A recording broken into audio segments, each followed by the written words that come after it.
St. Louis Rapid. Good to see you all. My name is Fiona Steil-Anthony. Let me just mute that real quick. My name is Fiona Steil-Anthony, and I'm delighted to be your host for the day alongside International Master Alex Astaneh Lopez. And well, we can see the players are off already, so we're not going to spend too much time introing, but so good to see everyone in the chat. We'll be keeping an eye on you, of course. And Alex, Hikaru already switching up things compared to yesterday, opening with one e4. Yesterday he played like a b3 based system, which we see him play online a lot, and MVL, true to his style, responds with the Sicilian. Yeah, so MVL is notorious for playing the Sicilian Najdorf. It's gotten him a little bit of criticism over the years that he's not flexible enough to be able to challenge for the very, very top spot in the world decision, because with black, he plays the Sicilian Najdorf almost always, and against d4, he plays the Grunfeld. So that makes him predictable. On the other hand, it makes him one of the world's greatest experts on this. So it'll be really interesting to see what Hikaru has in store here, what particular ideas. Already with this move f3, things take a slightly unconventional turn in the sense that most of the time here we would see knight to c3, and then after that would allow a6 for the standard Sicilian Najdorf. With f3, one of the key differences is that if MVL plays a6 here, that because white hasn't committed their knight to c3, it creates a more positional option here, which is that after a6, white could play the move c4, gripping the center. We can actually put it on the board, I think. Okay, so both. After, if black had played a6, now white could go c4, gripping the center, and only subsequently put the knight out to c3. Nevertheless, MVL has not played that, and instead is immediately challenging the knight here on d4 with knight to c6. Sorry, I just had to interrupt for a second. I was there yesterday. I was in the chat watching when the girls, Irina and Maria, talked about the fisheye camera lens. I mean, Hikaru really does seem to have some very, very impressive biceps game there. But MVL also looks like he's just back from a hardcore workout at the gym as well. So, Hikaru, who, by the way, is sporting his Misfits jersey. So yeah, back to the game. Knight c6 played by MVL, and Hikaru playing really quickly here in the opening. As you said, the Najdorf was a predictable choice by MVL, and Hikaru seems very happy right now, very relaxed. Yeah, they were just, I guess, only us, not all of the viewers may have seen this, but the MVL and Hikaru were kind of joking around and sort before of the game, exchanging some jokes, and it looked very, very friendly. I guess they must be on very good terms. MVL is a guy who I feel like he's very sort of very easygoing. I don't know him personally, but I know that you do. Yeah, he's very well liked in the chess world. And yeah, the two on good terms. It was nice to see them, share a joke or two before the game. And we see Hikaru off the board, letting MVL think about his options here. Queen e2, does that indicate Hikaru is planning to castle queenside? Yeah, I really think so, because not only does this move free up the possibility of castling queenside, but additionally, it also steps in the way of the bishop. So it's very hard to believe that white is somehow going to follow things up with anything other than queenside castling, which is pretty typical in the pawn structures here in the open Sicilian, where that pawn is on f3. And part of the reason why this setup makes a lot of sense, that you would castle queenside at the same time as putting your pawn on f3, is because the pawn here on f3 not only supports e4 and not only protects the g4 square, so your bishop doesn't get harassed, but it also, because it supports the g4 square, you can actually continue with a very typical kingside pawn storm. Just launch those pawns up the board and attack. You're anticipating that, unlike white, black is not going to feel as comfortable castling on the queen side. And the reason for this is the open c file. Yeah, the open c file, right? So You can castle queenside. Sometimes it does happen, but it would be a little bit more risky, right? In the absence of that pawn. And the other benefit, of course, of castling queenside is once you castle queenside, where does that rook land? On the d file. On the d file, and that really suits white because we've got what's known in chess as this semi-open file, meaning your opponent has a pawn on that file, you don't. So if you put your rook there, you're going to cause a lot of pressure against this d6 square. And this is very typical of open Sicilian positions, very similar to a Sicilian Najdorf, although this is technically not a Najdorf because black has spared themselves this move, pawn to a6. And there we go. MVL has castled kingside and Hikaru responding immediately. I was waiting for you to finish because I saw Ryuku Shogun in the chat a minute ago said, where can I get the merch? And I hope it was based on my beautiful pink bomb cloud, Hikaru's bomb cloud. I also got this beautiful thermos. Is that what you call it? A thermos? Thermos, I think. Yeah, so, I think it's looks very slick. So exclam merch, you can get the merch in the link in the chat. It is a limited edition though, limited time to get it as well. So hurry up. Yeah. I already missed out. One of the t-shirts I wanted was gone. So don't make the same mistake I did.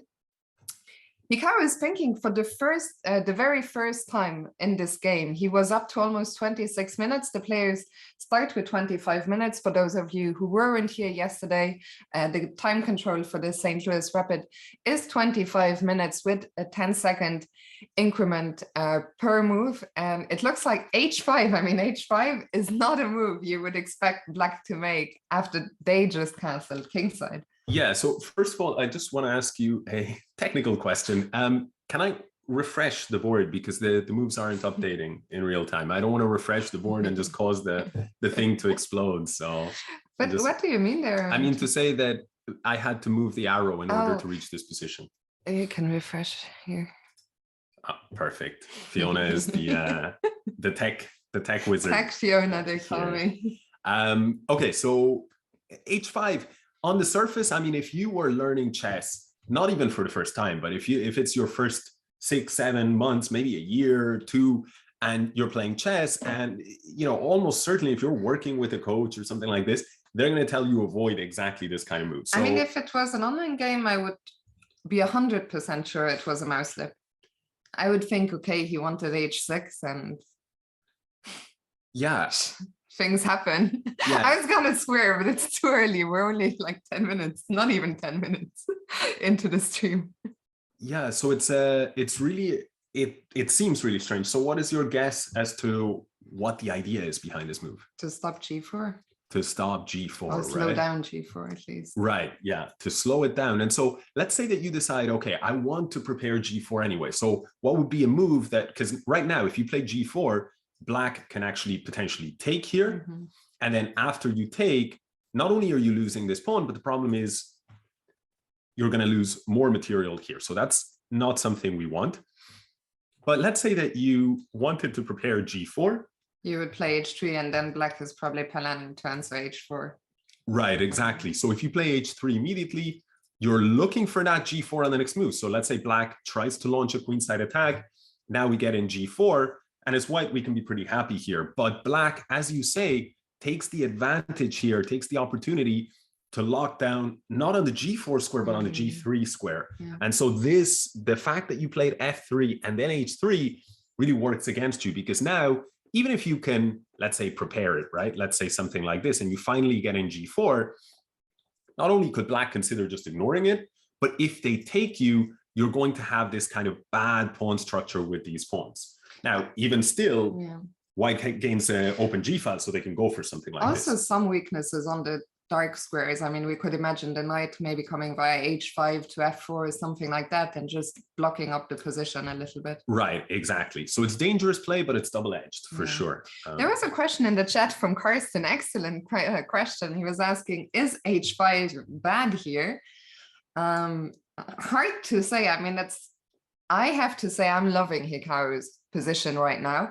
And if we look at Hikaru also looks a little bit confused. On the other hand, MVL played h5 relatively quickly. I don't think that MVL is still in his prep or something like that. But at least h5 must be an idea that he has looked at in the past, and that he must feel confident enough that it is okay for him. But we can see from the eval bar that the engine already gives Hikaru an 0.9, I mean almost 1 point advantage, which is quite significant. Yeah, for sure. And I mean, I would not be playing like this. I'd be really scared. Sorry, Alex. What's wrong? Spies, I love Spies' comments. I think if it's a draw, they should arm wrestle for the win. I think this camera angle, I shouldn't look to the left monitor because the biceps gets me every time.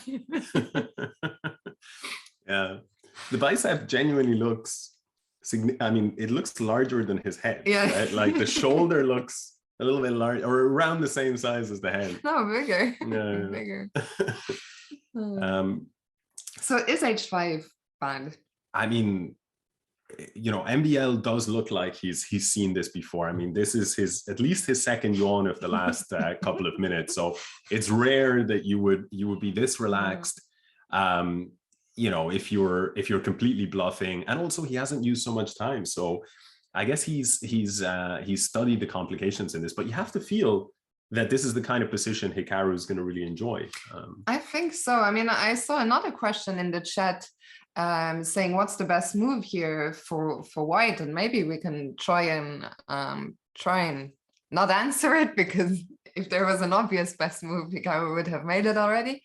But what are some of the candidate moves we can have a look at for white? Yeah, I mean, I think two moves that make sense here. One is just your sort of safe move, see what happens, like what black is planning on the next move, right? Put your king on b1. There is one tactical idea here, which is this move knight to c5.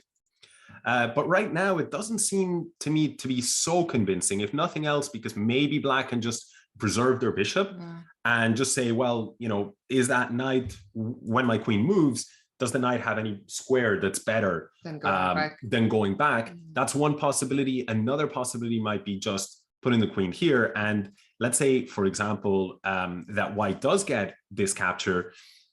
I mean, I like this position. I don't know about you, but I kind of like this position for white here with this exchange, because this pawn feels very weak. But on the other hand, white no longer has this jump. Yeah, I mean, this whole, I still cannot wrap my head around the fact that the pawn is on h5. I mean, it just looks so strange. I wonder what Hikaru is considering right now. He's really gone into the tank. I mean, he played the whole opening super fast. I mean, Cat Horsey, I see, is saying h5 is a mistake according to Stockfish. But I always wonder, I don't know what your thoughts are, that in these early opening stages, I don't know, can we trust Stockfish completely? Because MVL, as we were saying, is one of the world's leading experts in these Najdorf-like positions, even if a6 wasn't included.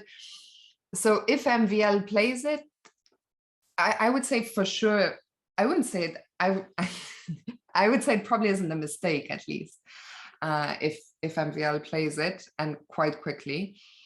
But I agree, the engine doesn't like it, but being a human facing it and being Stockfish facing it are also two different. I agree. I mean, I don't think that, you know, that it can be a really big mistake or anything like this. I mean, if MVL is playing like this. One idea, by the way, that maybe Hikaru is considering is he's probably looking at this knight c5 idea, but thinking, as we mentioned, that if the bishop drops back, then maybe the knight is in no man's land.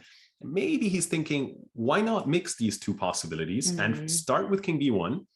And now if black, let's say, puts the rook here on c8, which is the natural square, it's the semi-open file. Now maybe knight c5 ideas might gain in a little bit of strength because you don't have that c8 square. So maybe it's things like this that Hikaru is looking at. And I think another knight c5 immediately. Knight c5 immediately. Okay, so knight d5. Sorry. I saw a knight on the camera. No, knight d5. So the knight goes to d5. It looks like Hikaru is kind of playing it safe here. And what are you thinking in terms of? Yeah, knight d5 is a move we haven't looked at. it makes a lot of sense. D5, we hadn't talked so much about that outpost, what we call an outpost in chess. I think knight a5 makes sense. I doubt that black wants to capture. Well, first of all, we should show black cannot capture with the knight because that would run into pawn takes, forking the two pieces. So that is not an option. So if you want to take the knight, you would have to take with the bishop. And I mean, maybe that is an option. Let's have a look. What if bishop takes and we recapture? And what if, I was wondering if knight b4 was an option to hit the pawn? Yeah, knight b4 hitting both of the pawns, but the computer, as you can see, the evaluation bar going up, and it doesn't like it because of something that probably part of the calculation, part of the reason why Hikaru went into the tank. He probably needed to find this idea of going queen to b5. The only move that gives him an advantage. In order to, well, you defend this pawn, you don't defend the pawn on a2, but if we take this pawn as black now after king b1, the knight has no squares. And the Najdorf's a really sharp opening because I was actually looking at this and I originally thought here white would just play queen c4 with the same idea. If black takes the pawn on a2, now king goes to b1 and the knight has no squares. But it turns out that if we put our queen on c4, like I was planning to do, it's a big blunder here. So I don't know if we want to show it or. Well, maybe we can give the chat 1 second. Why is queen c4 not a good move here for white? Black has a little tactical shot here. Let's give the chat a second to see if they can figure out. Okay, if they can figure out. And Tiger Slav is the first to get it. Also Enubel, maybe not Enub, sorry. And Caparino is a lot of people getting it now. Knight c2 indeed.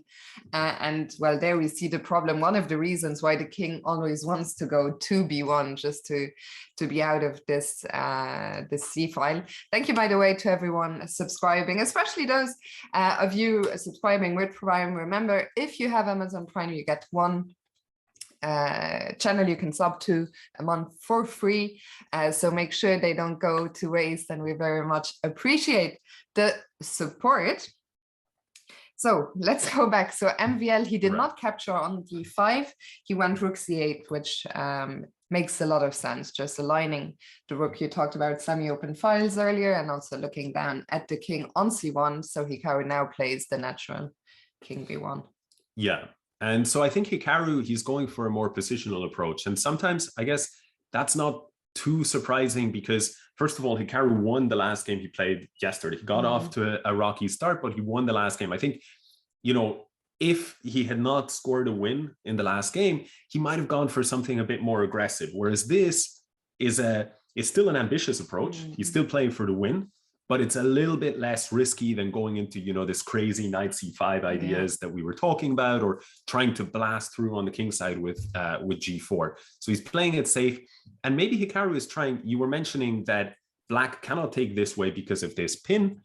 And in a lot of Najdorf, because of the fork, and in a lot of Najdorf positions, this knight actually, or similar positions like this one, the knight moves to d7. And if the knight was here, then what black would love to do is, as you mentioned, take with the knight, pawn takes, and then that bishop goes to f5 and combines really well against c2. So maybe Hikaru... Nice artwork there. Thank you. So I think Hikaru is kind of trying to exploit this. It's kind of this this positional idea, let's say, trying to make use of the fact that the knight is here on this square. So I just wanted to field one more question from the chat. Someone earlier was asking, how can Alireza have 5 points after only 3 rounds? The reason is, so this is the St. Louis Rapid and Blitz. The first 3 days, the players will be playing Rapid. After that, they'll play Blitz. And then the Rapid, the point system is doubled to give more weight to the rapid versus the Blitz. So Alireza, he's on 2.5 out of 3, so 5 out of 6. MVL also had a good start yesterday, drew the first 2 games, then won the third. So he's on 4 out of 6, aka 2 out of 3. And yeah, I hope that made sense. And now MVL has gone into the tank. What are his options here? Yeah, it's a good question.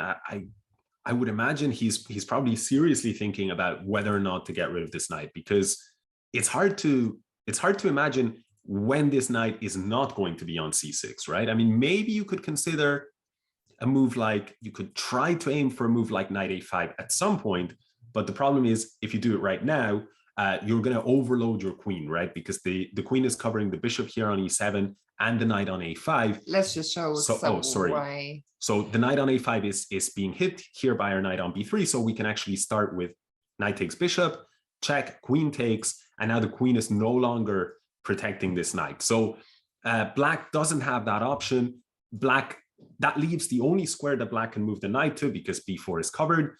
And d4 is also covered. So the only square would be knight b8. Now, first of all, you have to worry that white might just snipe that pawn at some point, right? I mean, at the elite level, players are very concrete and they're not worried. I mean, if it works, they don't see anything wrong, they're going to pick that pawn up and torture you in the end game, right? I mean, that's what's going to happen. So, so black, this doesn't seem the spirit of the Sicilian, right? To play knight b8. So if you can't move the knight, then the way you'd like to capture isn't going to happen anytime soon. So maybe you want to take it this way, get rid of white's strongest piece, and now figure out where to go with the knight. Now that there isn't this threat, maybe now we can go knight a5. And I think if white, tries to grab this pawn, it looks a little bit too dangerous here, even if there isn't anything concrete. Black can. It seems a bit greedy. Yeah, seems a little bit too greedy. The knight drives over to c4. At some point, maybe black can use the a file. And we're a long way away from an end game where that pawn is going to matter. So maybe this is black's idea. Get rid of one of the minor pieces here, force off another couple of pieces from the board. And MVL has captured. And we do see this. Knight a5. Yeah, and we do see this this response on the board. And now knight a5, so sorry, I pressed the wrong button. So it's into Hikaru in terms of how he wants to continue from here. By the way, earlier I just remembered one more thing I wanted to say. If you weren't here yesterday or if you missed it, Hikaru did do, oh my goodness, that timing. Did you see literally as I was starting talking about the recap video, Mubot brought up the recap? That was spooky. I was just going to say, if you haven't seen the recap, and literally the second I started, Mubot was pointing it out. So all you need to do is click on the link and Hikaru analyzes his 3 games from yesterday. He also joined Irina and Maria on the stream. So hopefully we'll have Hikaru here with us later on. But yeah, if you missed yesterday's action, make sure to check that out. As Hikaru... at some point in the future, that's probably actually not going to be like coincidence, right? At some point, the technology would be, they'll pick up your, Twitch will know when you're saying a word and it'll like show up. It's already so spooky. I mean, I played in the Olympics just last month or whenever it was, a few weeks ago. And I played against this Grandmaster Felix Bloberger from Austria. And literally after the game finished, I went on the bus back to my hotel, turned on my phone, opened Facebook, and my first friend suggestion was Felix Bloberger, the guy I'd literally just played against. And I was like, how the hell? Like, this is so spooky. Yeah, that is weird. Yeah, that's really strange. I wonder what the connection is there. Yeah, I hadn't Googled him, hadn't searched him on Facebook. It's a very strange coincidence. So I did one in the morning. I Googled Felix Bloberger rating. That's all I had done, but probably was probably enough. Maybe he searched me. Someone did say that, but yeah, who knows? Anyway, back to the game. Knight a5. I don't think Hikaru, as we mentioned, will take the pawn on a7, but does he want to swap the knight? Looks like Hikaru is getting ready maybe it looked like he was getting ready to make a move, and there he goes, queen b5. Seems like a really strong move. And I think it's a couple of things about this move. One is that if, let's say Hikaru was just doing something like some random move, Black wanted to put that knight on c4, which is a beautiful square for the knight, hits the bishop, puts some pressure on against the white king, and it's really hard to kick out that knight.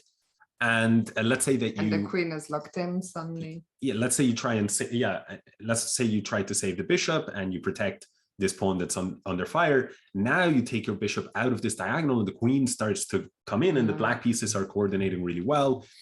Soon a5, a4, and I'm just sort of going from memory from the many losses against the Sicilian that I've had that went exactly like this. And next thing you know, I can even show you how, the way I kind of tend to lose this position as white. You go like this, your knight gets hit, and now you say, whoops, if knight d2 here, or you go knight d2, and now you get this check, king goes here, and you take here, and okay, you struggle on a few more moves. And then you resign. Yeah, not too much.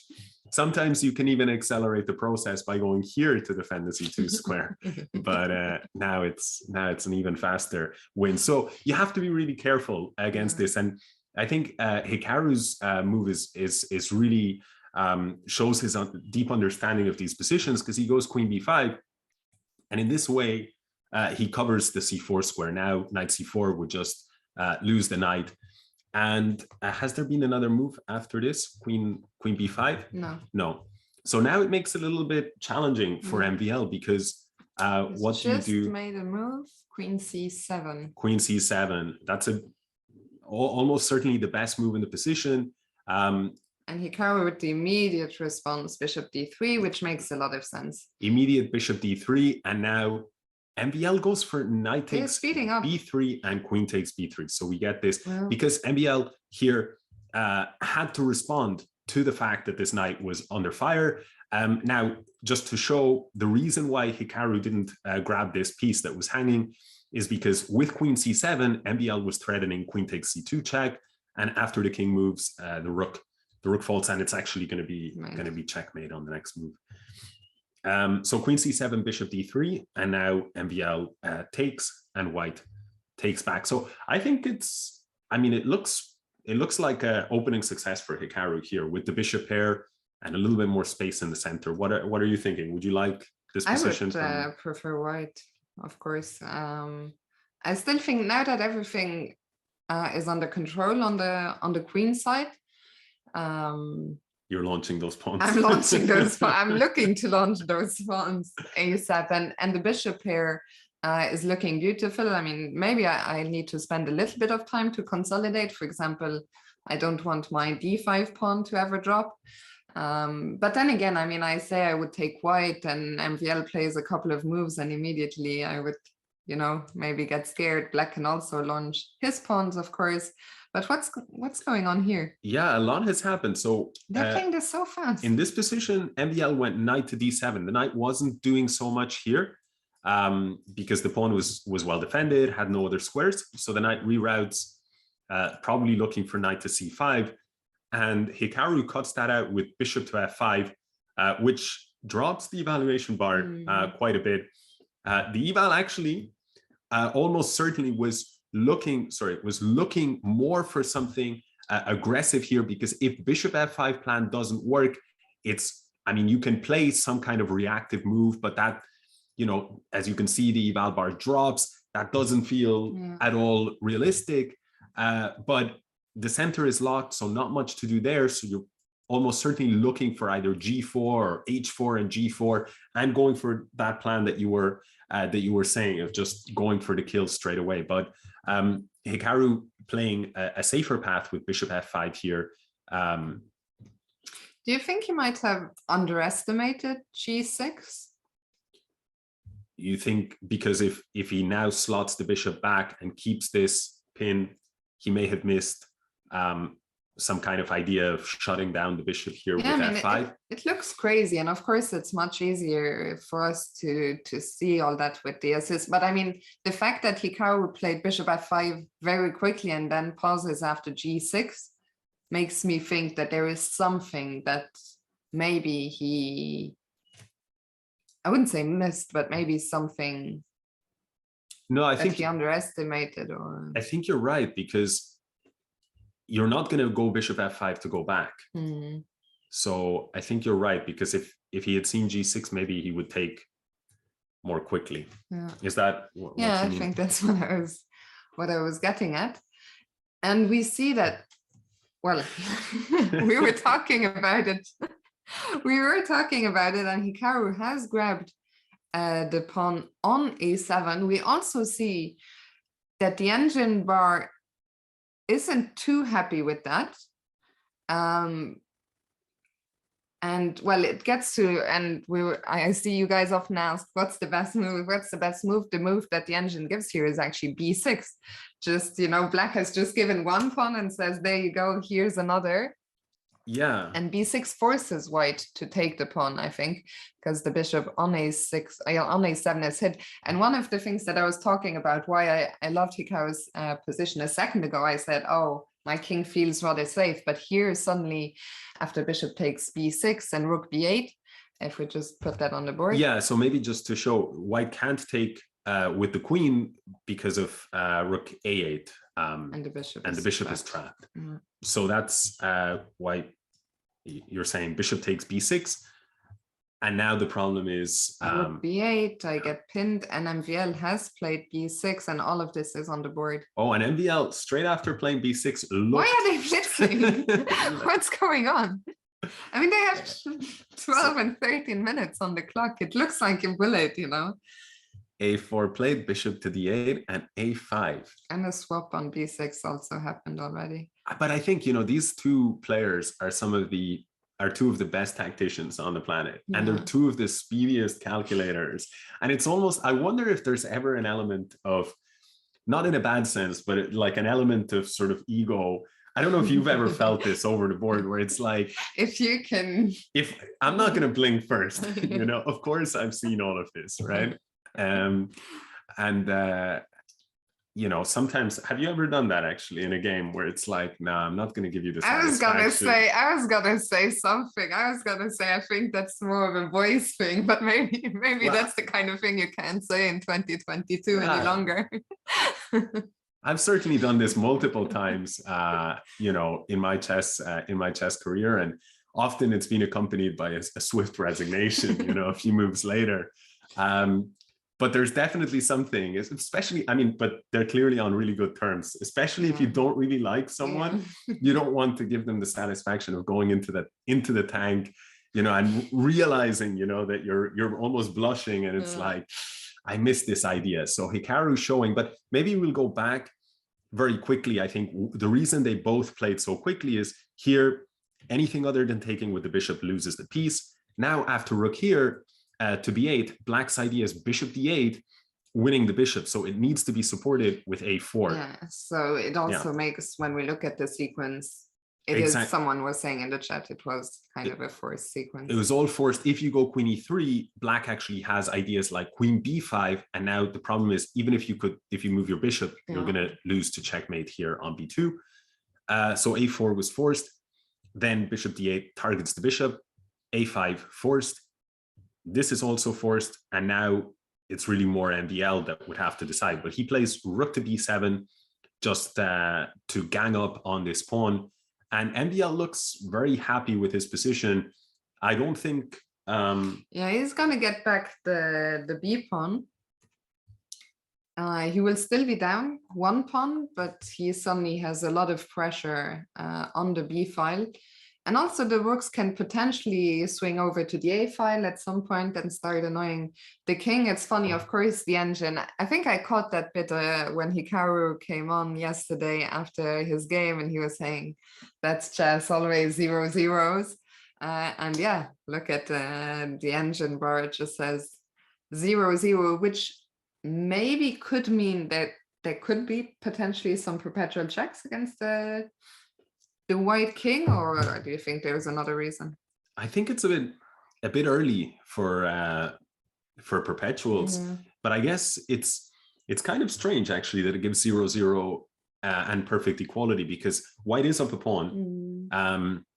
And maybe you would think, okay, either black has a little more than a pawn's worth of compensation or a little less. Yeah. But exactly equal seems a little strange. But I guess the question is, which side would you take, the pawn or the attack? I feel like it's the kind of position I'd regret whatever.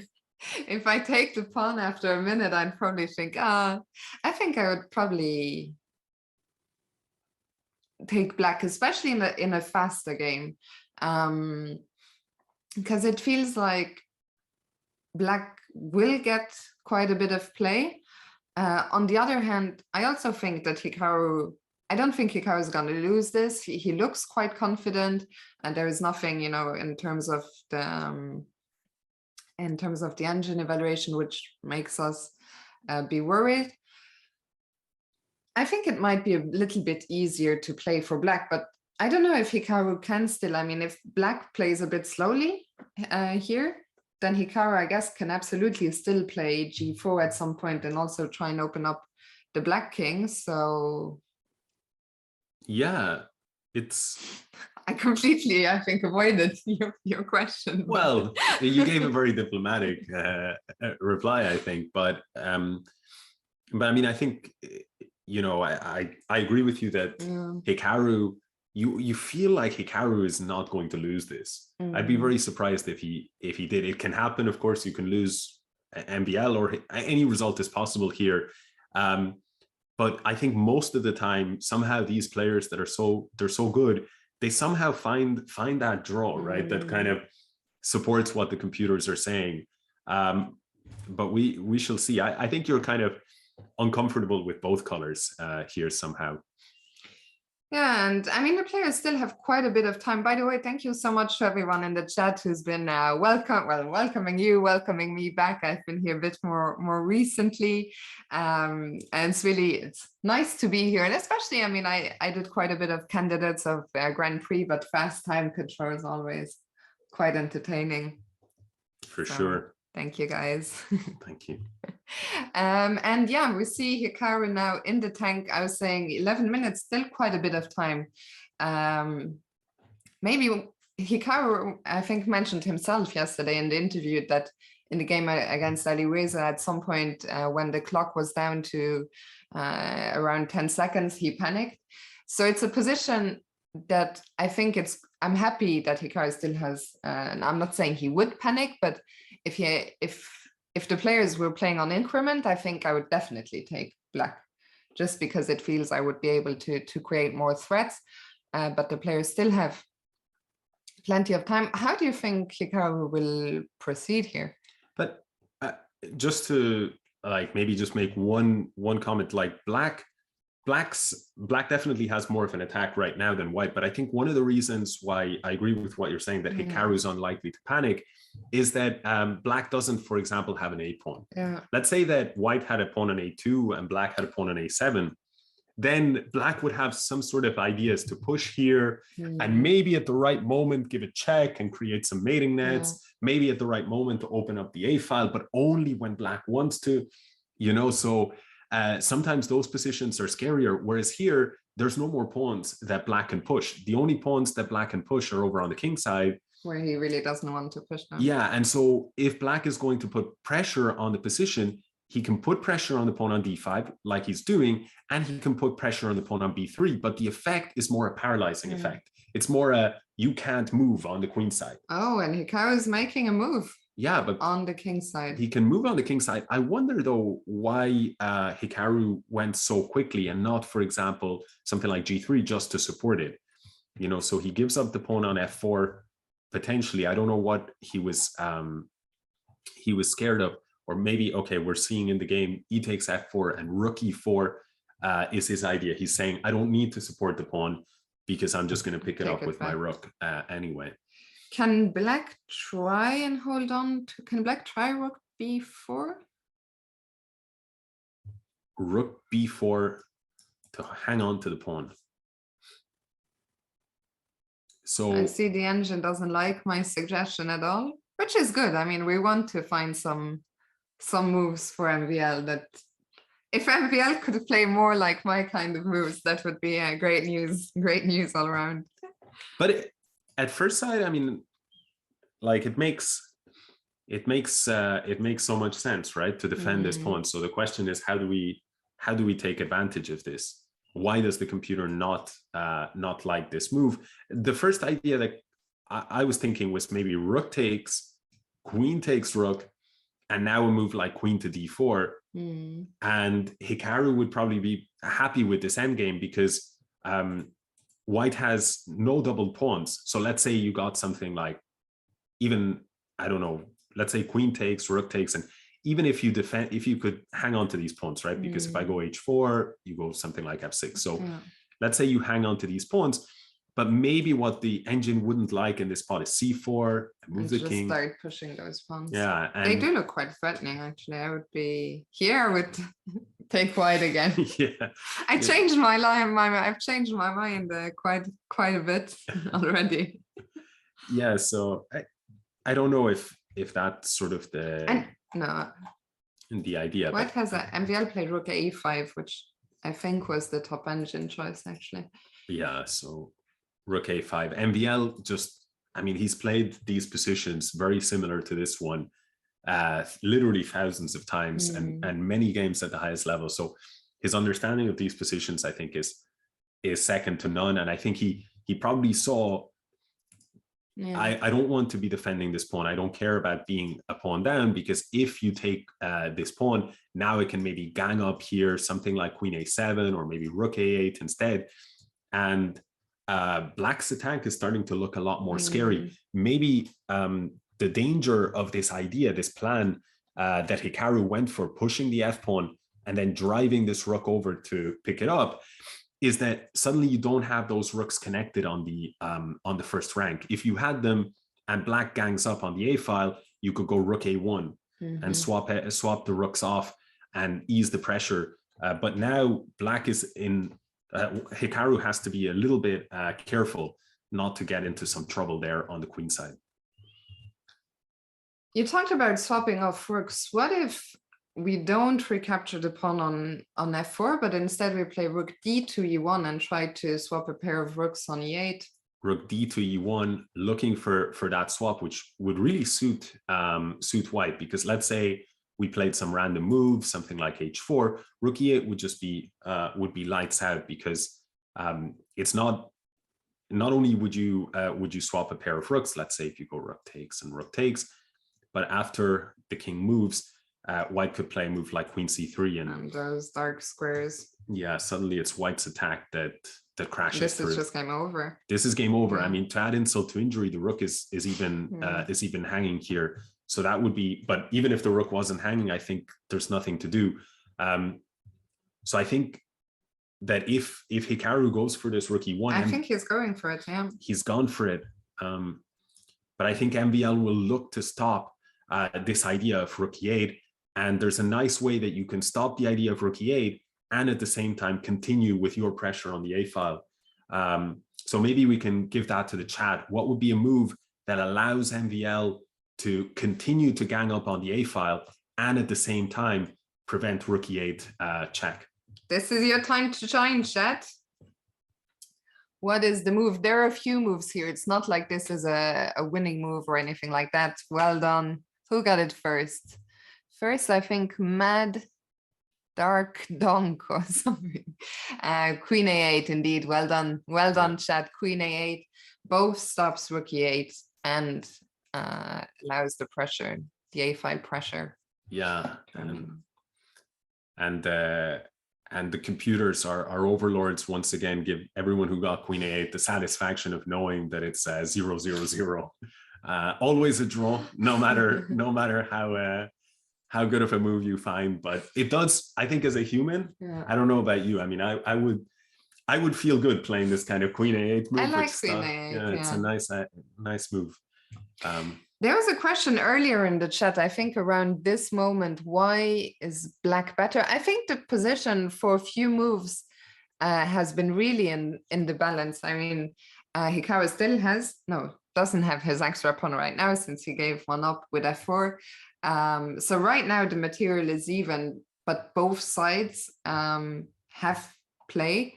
And it kind of feels like, and Queen A8 has been played by Ambriel. So chat, you can all give yourselves a pat on the shoulder. Yeah, I think it's just a position with play for both sides, and I think draw is by far the most likely outcome here. Yeah, and Hikaru finding the top move once again. These guys are actually so incredibly so They're incredibly not bad. good. No. I mean, they're understand. It's like these positions are so difficult because at every turn you have so many moves, right? It's like somehow they find them. But Queen C3 seems to have this nice idea that if MVL starts checking here, then when the king drops back to B1, the queen from C3 covers that square. And at the same time, what we were saying earlier, that if you ever allow me to put that rook on E8, then my queen is going to combine here, and the game will be over.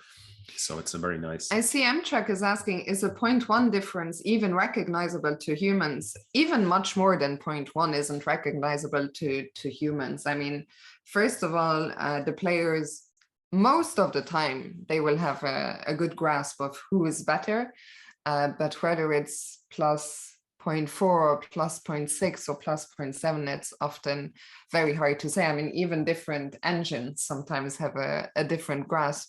So China 5.0 isn't. Yeah, I mean, it's really, I mean, as chess players ourselves, for those of you who play chess, I mean, very often I come back to the room, and of course I'm not, I'm not Hikaru, I'm not MVL, but sometimes I'm shocked at how different the engine informs me afterwards, the evaluation was than to what I thought during the game. But even these top GMs, sometimes when you hear their thoughts after the game before they check the engine, they don't always get it right. Most of the time they get it right, but not always. Yeah, no, I mean. And thank God, like that's why we're human.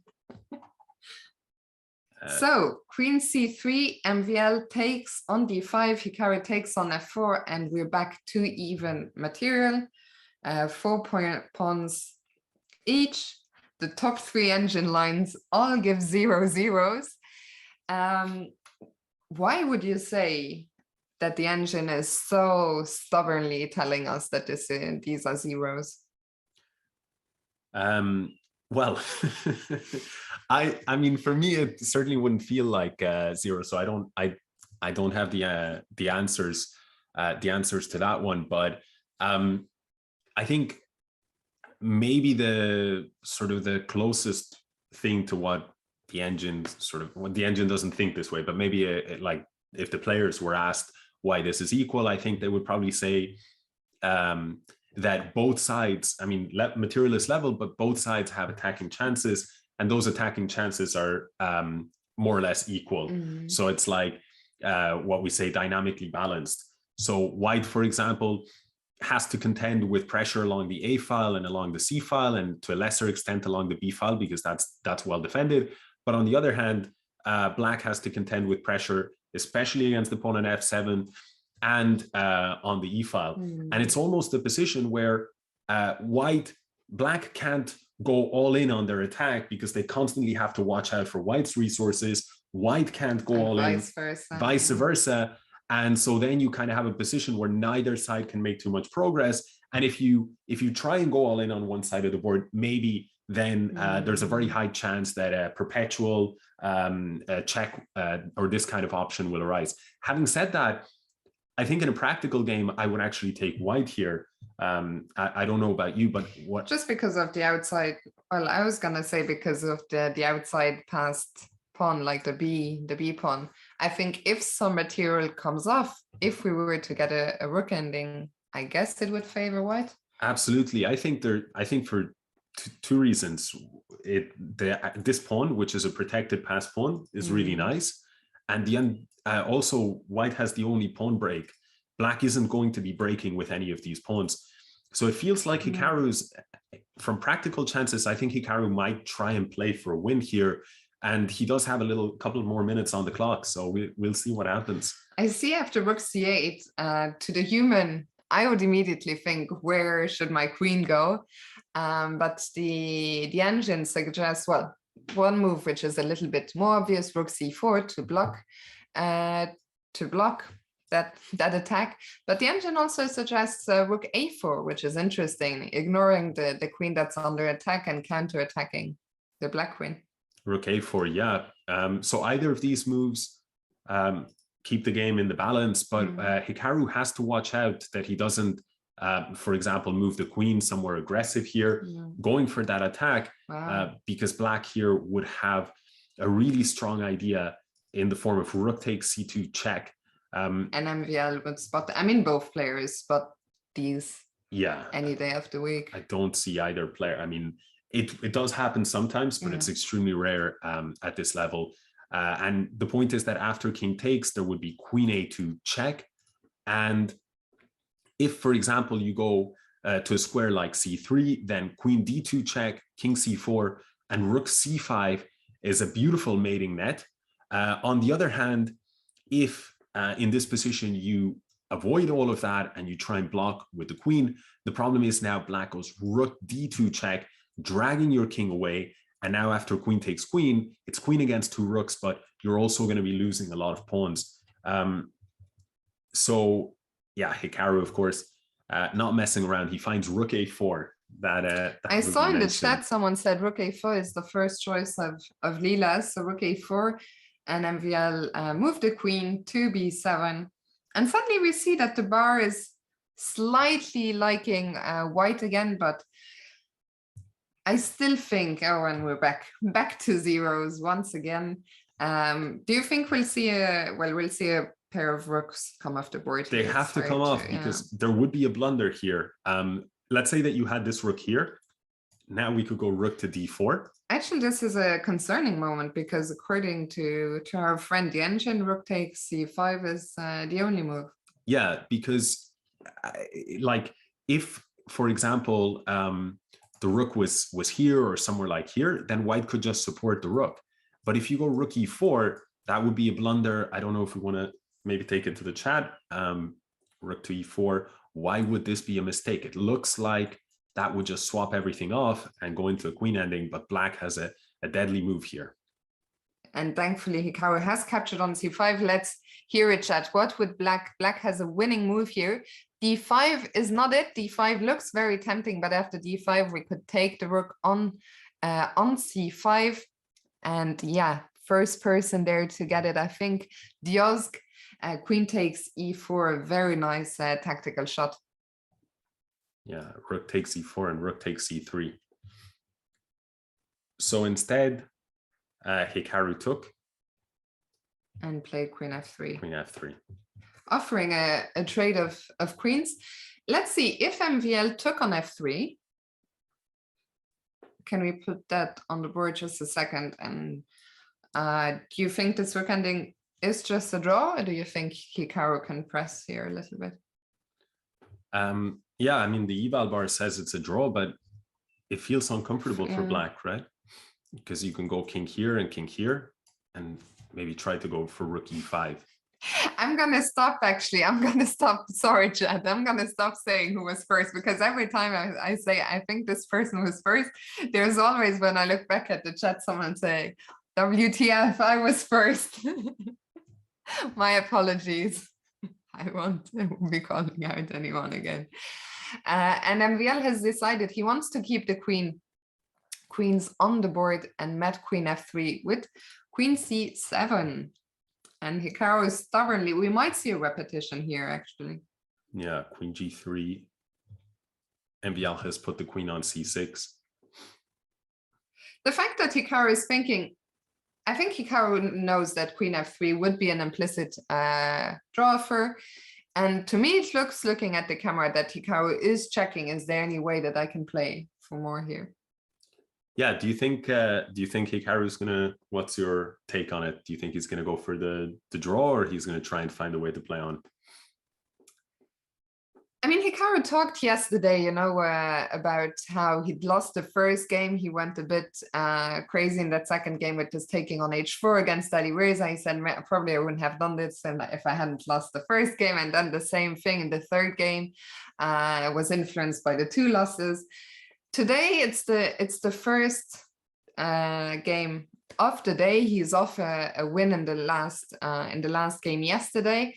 So I think if Hikaru feels there's a risk-free way for him to play on, he might go for it. But if he feels like playing on could leave him at risk, then I think most likely we'll see a repetition here. Yeah, I think Hikaru is probably doing exactly what you said, which is seeing if there is that risk-free path, but doesn't seem to. I mean, the engine does. One of the moves that suggests is Rook e7, but that would allow, maybe we can show it very quickly, if Rook e7, Black can, I think, trade the queens by playing Queen f6 check, which would force Queen e5. Maybe Hikaru will try to, but Black doesn't even have to trade queens. Yeah, I think Hikaru would get this slightly. And by the way, sorry, Alex, to interrupt you, but Hikaru did go Queen f3. The queen is back on but on c7. Yeah, so it was Queen c7, Queen g3. Yeah. So Hikaru now can choose to repeat. I think MBL is making his intentions clear, but I mean, you can't be too you can't be too reckless here as white. Let's say you played something like g3, MBL will play c4, and already it's looking a little bit scary against the white king. So also the time is ticking down. We haven't paid much attention to the clock in the last little bit, but Hikaru now down to 2 minutes. I think we'll see a draw here. I think it was a really interesting game with chances for both. Oh no, I wrote the game up too soon. What? G3. Wow. And the game goes on. G3.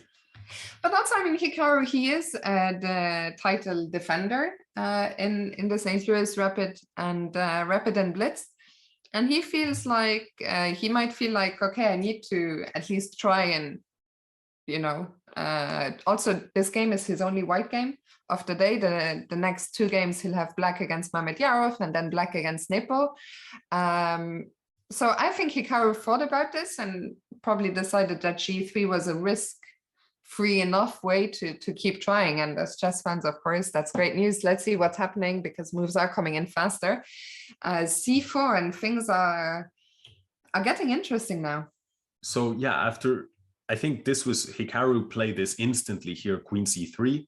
And I think maybe this was part of when Hikaru was going into the tank, one of the ideas that kept him looking to play the game on, because after Queen c3, if you take this pawn, you lose on the spot to a very nice tactic here, which is Rook e8 check.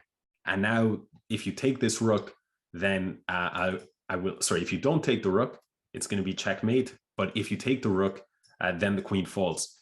And if you don't do that after Queen c3, Queen b7, I think this is Hikaru's idea to play b4 and look to maybe have that outside pass pawn. But I'm curious, what's his idea after Rook b8, which MVL played? So he will take on, okay, so we will get this Rook ending. Yeah, but it seems like a really smart decision and really resourceful from Hikaru, because now he's going to have the outside pass pawn with the c pawn and no risk. The position might be equal with best play, but this is almost look at the bar. The bar has suddenly, where did it? I mean, I have to say I'm super in awe. I really thought the game was gonna end in a draw, but Hikaru has found a way not only to keep the game going, but I would not like to defend this endgame as Black. It's a really beautiful idea from Hikaru. I think that I don't know, we probably shouldn't go back because MBL has very little time. I mean, we can go back. We have the live the analysis board.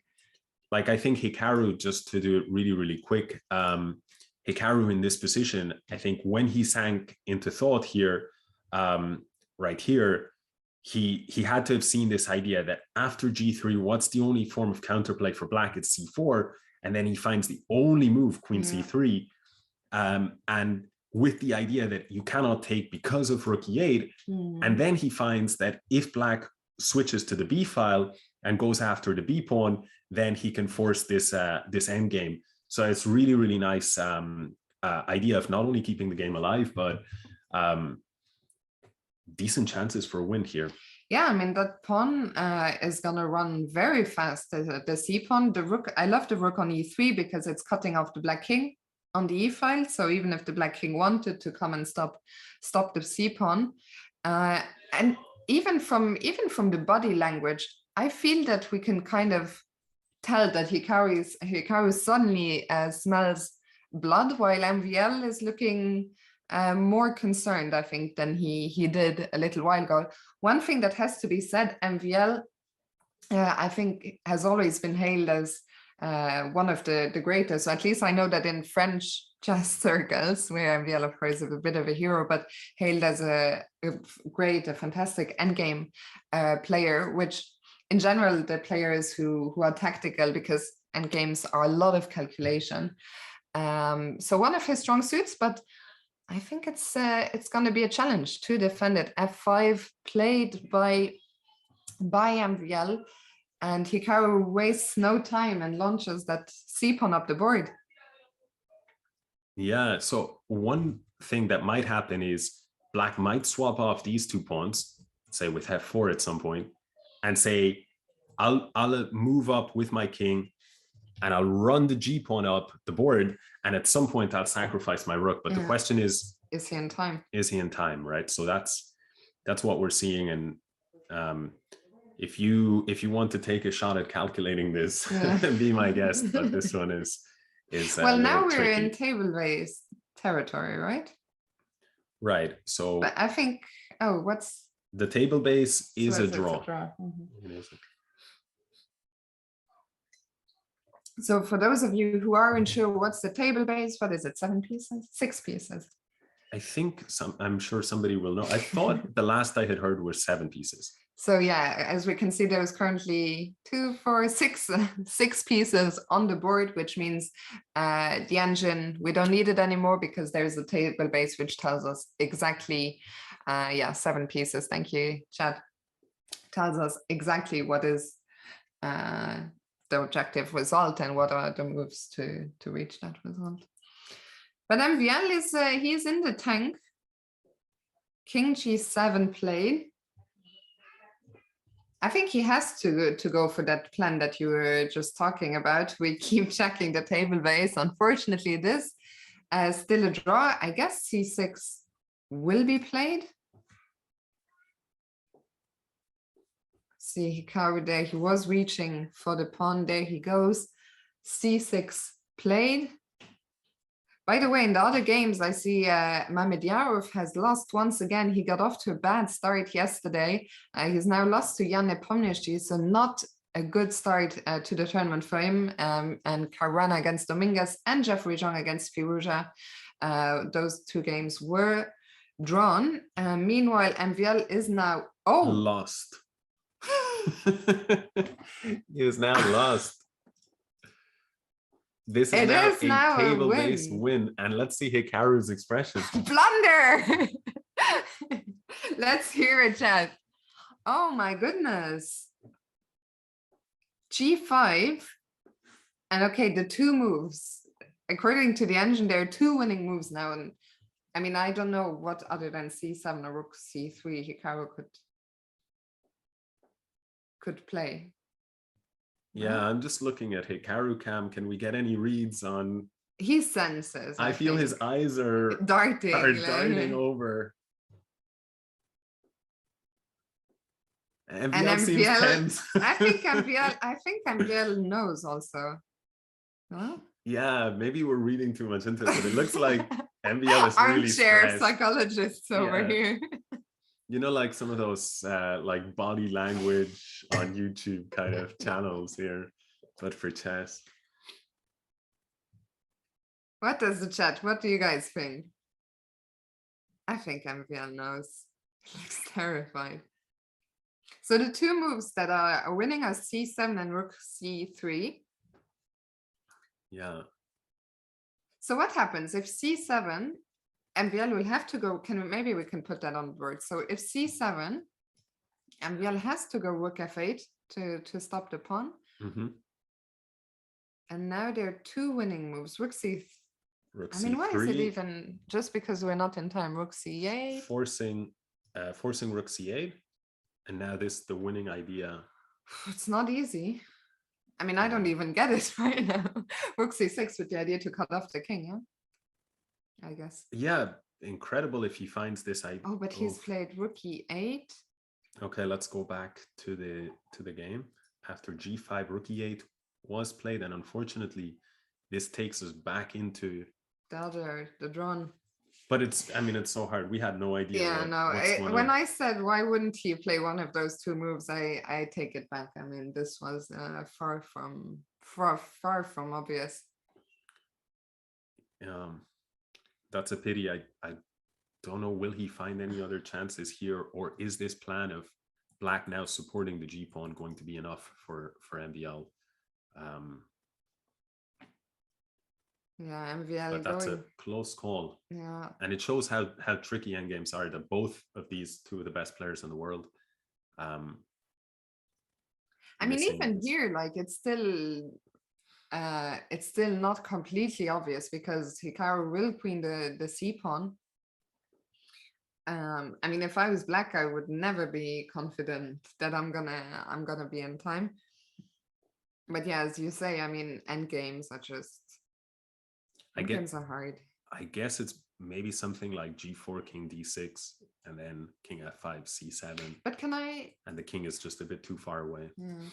I was wondering if I could ever play like king d6 and king e7, but you can always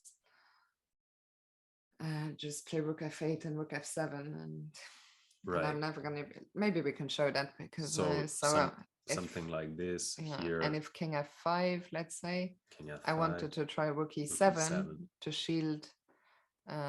shield my pawn, but even if you go, first of all, you can just take the pawn immediately. Some position like this, and now king f4, and the king is just a little bit too far in this position. If it were white to play, it would be white would win, because they could start to approach. So yeah, unfortunately, Don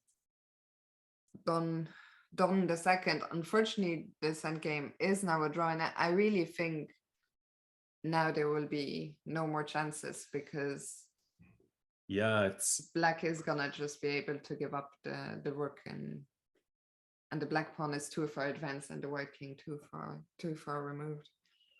Yeah, it's a real pity. And I think just even the body language between now and back at that critical moment, I think, and Hikaru shaking his head, I think he sensed.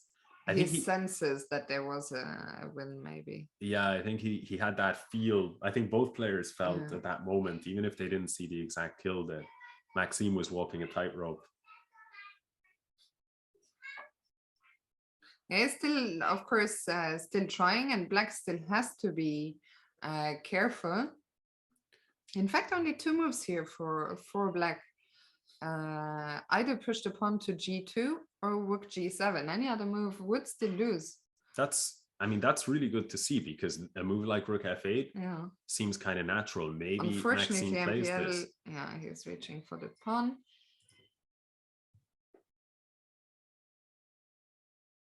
But he's reaching for the king now. He has only two moves here, which is this one, rook e7, is incredibly difficult to see. Yeah.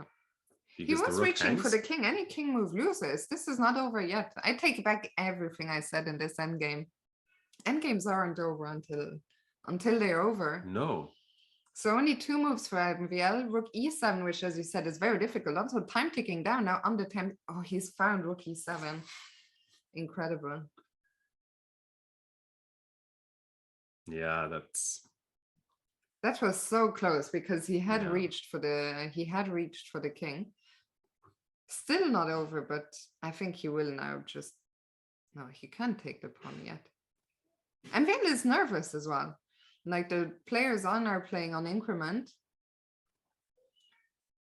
Check on e7.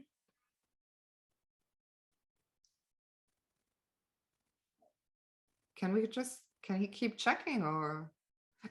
I'm almost like suddenly like a spectator. I've forgotten my commentator role. I'm like, what's going on? But Hikaru needs to find a way to. What was the idea if after this, if we go here and maybe Hikaru will still try to put the king on d8? Because then there are no checks. And is there increment? Yes, there is a 10-second increment per move. Hikaru goes the other way, king d5, rook e5 check, and king d4. Okay, so no more checks, and the king is a little bit closer to the pawn, but on the other hand, maybe black can now go rook e8 and block the pawn. Yeah, maybe rook e8. Guys, don't you cannot trust the clocks that we see on the screen because they're not always completely aligned. Oh wow, what a move. And MVL relaxes here, I think, because if Hikaru pushes, he wants to queen with check, force rook takes, and then go rook to let's c6. just put it on the board. Yeah, so c7, I think MVL is looking at this idea, giving the stare, and just killing off the tension of the game. And there he goes, and we see the disappointment of Hikaru. I mean, he is disappointed right now, but he will be disappointed when he checks the game. But in this final moment, there was nothing. There was nothing to be done anyway, and we see the disappointment there on Hikaru's face, and we see the players discussing. MVL seems clearly really, like, you can tell who the disappointed player is here. They both know. I think they both know that chances were missed somewhere. I wonder if MVL saw the winning plan, and we'll go back to it in a second, but that was one tough game. Yeah, that was, but incredible from, I mean, Hikaru, he came as close to the full point with only really precise defense from MVL, rescuing the draw. And yeah, guys, the don't go anywhere. The players will be back, as Manadine is pointing out. They'll be back in a second to decide the outcome by arm wrestling. So do not go anywhere. No, I mean, a draw, Hikaru will be he will be disappointed, because first of all, I think in the opening went really well for him. It wasn't anywhere near winning, but it was a nice position. I think if we go back to this moment where he played, and all the games are over, so we're not missing anything. I think this bishop f5, which of course, once again, disclaimer, it's easier to say this when assisted by the engine. Here g4 looked quite powerful to just get the attack rolling, and then of course the end game. I mean, Hikaru, I was so impressed by this whole sequence here by Hikaru to get this outside passer, and it's very disappointing in chess when you do all this hard work and you manage to get a winning or close to winning position, and to let that chance pass. But still 2 games to go today. Alex, what were for you the critical moments in the game? No, I agree. I agree with everything that you said. I mean, straight out of the opening, it looked like Hikaru had a nice position with the bishop pair in that position you brought up. Yeah. And then he played so well and so resourcefully to get this position, which is still a draw, but where black has to find a tough defense. And MVL showed that tough defense throughout, with just one exception. And at that level, I think that's kind of all you get, right? You get one chance. And Hikaru, I think if he had more time on the clock, I think he may have calculated this really difficult winning path. But with only minutes on the clock, you have to make a decision. Both players, I think, probably missed it. We'll see we'll hopefully see later what Hikaru's thoughts were on that critical moment. What we are going to do, guys, we're going to take a very quick break now. In the other games, only one game ended decisively, actually. That was Jan Nepomniachtchi's win over Shahriar Mamedyarov. We will only go on a quick break.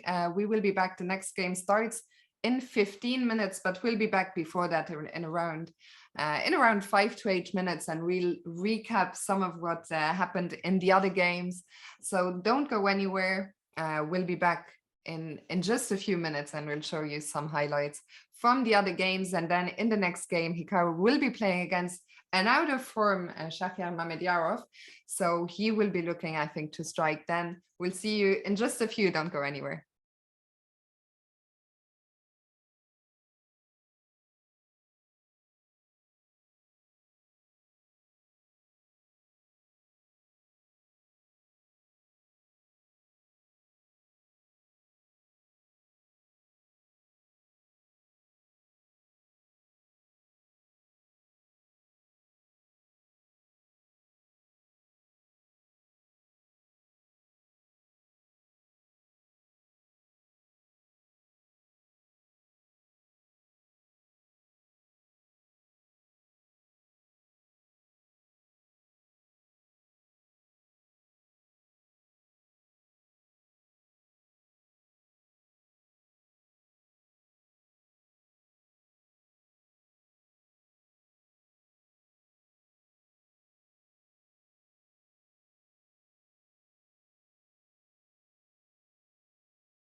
Hello and welcome back to day 2 of the St. Louis Rapid. So if you're just tuning in now, Hikaru drew his first game of the day against MVL. I think we'll not go back there now because we will look at the game with Hikaru himself later. We have 5 minutes until the next round. Starts. So I thought, first of all, we should have a quick look at the only decisive game of the round, and that was Jan Nepomniachtchi's win over Shahriar Mamediarov. And well, Alex, you haven't seen it yet. I briefly glanced over it, and it looks like it was a demolition job. So I'll let you take us through it. Shall we take it from this position? Yeah, I just clicked randomly. We only have 5 minutes, so. Yeah, so in this position, what are we? The material was level here, material was level here, but White's position looks a little bit kind of more tempting to play in the sense that you've got that strong knight in the center of the board, and these pawns could push up and generate. Sorry, I was wondering why the chat wasn't moving, but you guys just went quiet for 1 second, and it startled me. Yeah, so in the position, it looks like the kind of position that White can launch a really very, very strong attack really quickly. So we'll take a look if that's what happened. Black, their play, Shahriar's play had to come along the queen side here with Rook FC8. F3 makes sense, controlling the E4 square, maybe still eyeing up G4. Now Black played H5, probably with the idea to try and shut down some of these advances. White improves the queen to the E3 square, covers D4, and maybe if White can play F5 at some point, that queen can find her way onto the G5 square, very threatening post against the Black king. Black has to continue to generate play on the only open file, so he plays bishop to B4, a lot of pressure against this knight, but Nepomniachtchi ignores it because the point is, if you take here and you try to grab this pawn, when everything comes off the board, in the end, that rook on C3 would be getting x-rayed by the queen. And so White would have this bishop. I don't know why it wasn't making a joke. I think it's all perfectly clear. I'm sure the 5-head chat all followed. Sorry, everything. I should have put it on the board, and it's this bishop H7 idea. So Nepomniachtchi using tactical tricks here, saying not worried about the knight on C3. Black blocks these bishop H7 ideas. And so now Nepo defends here. White defends that knight, rook AC1, king G7, trying to guard the king side. And now this is where Nepomniachtchi unleashed hell basically on Mamediarov. He played bishop takes G6, and the computer approves, and it's a very strong sacrifice. The idea being that after F takes G6, the king side is very weak. White is down a piece, but after queen D3, the white queen is threatening to take a second pawn, and after the king moves, the knight would fall.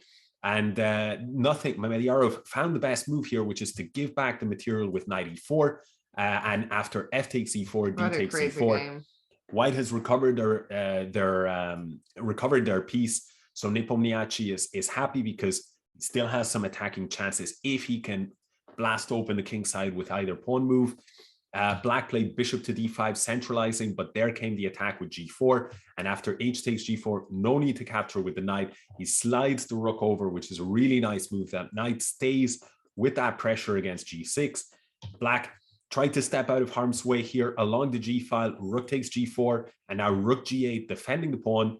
The king moves to H2 to bring more ammunition here. Yeah, and after Queen C8, a very, very nice tactical idea. F5 here, where if you play pawn takes F5, then this bishop is falling, knight takes D5, and well, you can take the rook, but this check is just going to be lights out. So Mamediarov took the other way, but after rook takes G8, now if you try queen takes G8, you lose because of a tactical idea. Knight takes D5, you can't take the knight back without the rook falling. By the way, just so you know, Hikaru is adjusting his pieces, so we have seconds. And if rook takes, it's knight F6 check. So instead, after rook takes, it was king takes, but now in came the queen, and rook blocked, but knight takes D5 with an attack on the queen, and it was lights out. And the point is, well, what can you do? If you take the queen, I take your queen. A check, and then we capture the and rook. that's it. Yeah. And you cannot take my rook because this one is hanging. A massacre. A really nice win there for Nepomniachtchi. And how did he start the day? Yeah, well, so now for the standings, which I think you can, let me quickly open the own stream because I think you guys can see the standings on the screen. Yeah, you can. So Jan Nepomniachtchi now joining the pack of players who are in second place on 5 out of 5 out of 8, according to their counting system, which means he's in hot pursuit, and we see the players are off. So of course, let's go immediately to the Hikaru game. Let me just flip that around. And Hikaru, he will be looking to pounce in this game because Shahriar, I think, is on half a point only. He's lost 3 games. So Hikaru, I wonder what he's been doing this 15 minutes, because I'm sure he checked, or he said yesterday, Chris Littlejohn is there with him, as is his stepdad. So I'm sure someone told him there was a win, but he seems ready. He seems ready. He seems to have shrugged it off. I saw you guys also discussing. Hikaru, you know, I think he's quite philosophical these days about these losses. That's not to say he's not disappointed, but well, only 3 seconds on the clock though, which could be a problem for Hikaru. And there we go. The clock is fixed, and we have a semi Tarash, Alex, on the board. Right. Yeah, and it's interesting that Hikaru goes for this, because when he first played here c5 and Mamedyarov chose to move c takes d5, a lot of the time, historically, the most popular move is to play knight takes d5, and then there is this opening line that goes e4, and then the knights get swapped, and then these pawns get swapped, and now black goes bishop b4, and more swapping. It's bishop to d2, takes and takes. And pretty much all the top guys have at some point or another played this position. There's a game, I know Magnus Carlsen played this, Kramnik played this, you know, so, and when they do this, they usually play it for a draw because a bunch of pieces get swapped from the board, but white does have that better center, so you don't really play this as black to try and win. So it's interesting that Hikaru didn't go for this line, but rather when white took here, he said, I'm going to take this one instead. And make things a bit spicier. Yeah, so it may be, maybe it's nothing, but it might also reveal what you were saying, his intentions to try and beat up on the player who's not having a good tournament until now. So how has the game gone after e4 here? Black has played d takes e4. Queen takes d8, king takes a knight g5, but it may be the case that Mamedyarov is just not interested in spicing things up. Sorry, I was laughing for a second because a tweet was brought to my attention. I think we'll probably show it to you guys in a short while. The only problem is I can never see I don't see our own tweet because there's a lot our own show. But I'm sure I will see in the chat when the reactions come in. A very funny tweet saying @GMHikaru can change his @ to GMHikaru with that bicep. You guys will see it. You guys will see it soon enough. Meanwhile, in the game, the queens, let's go back a few moves just to see how we got here, as the queens have come off.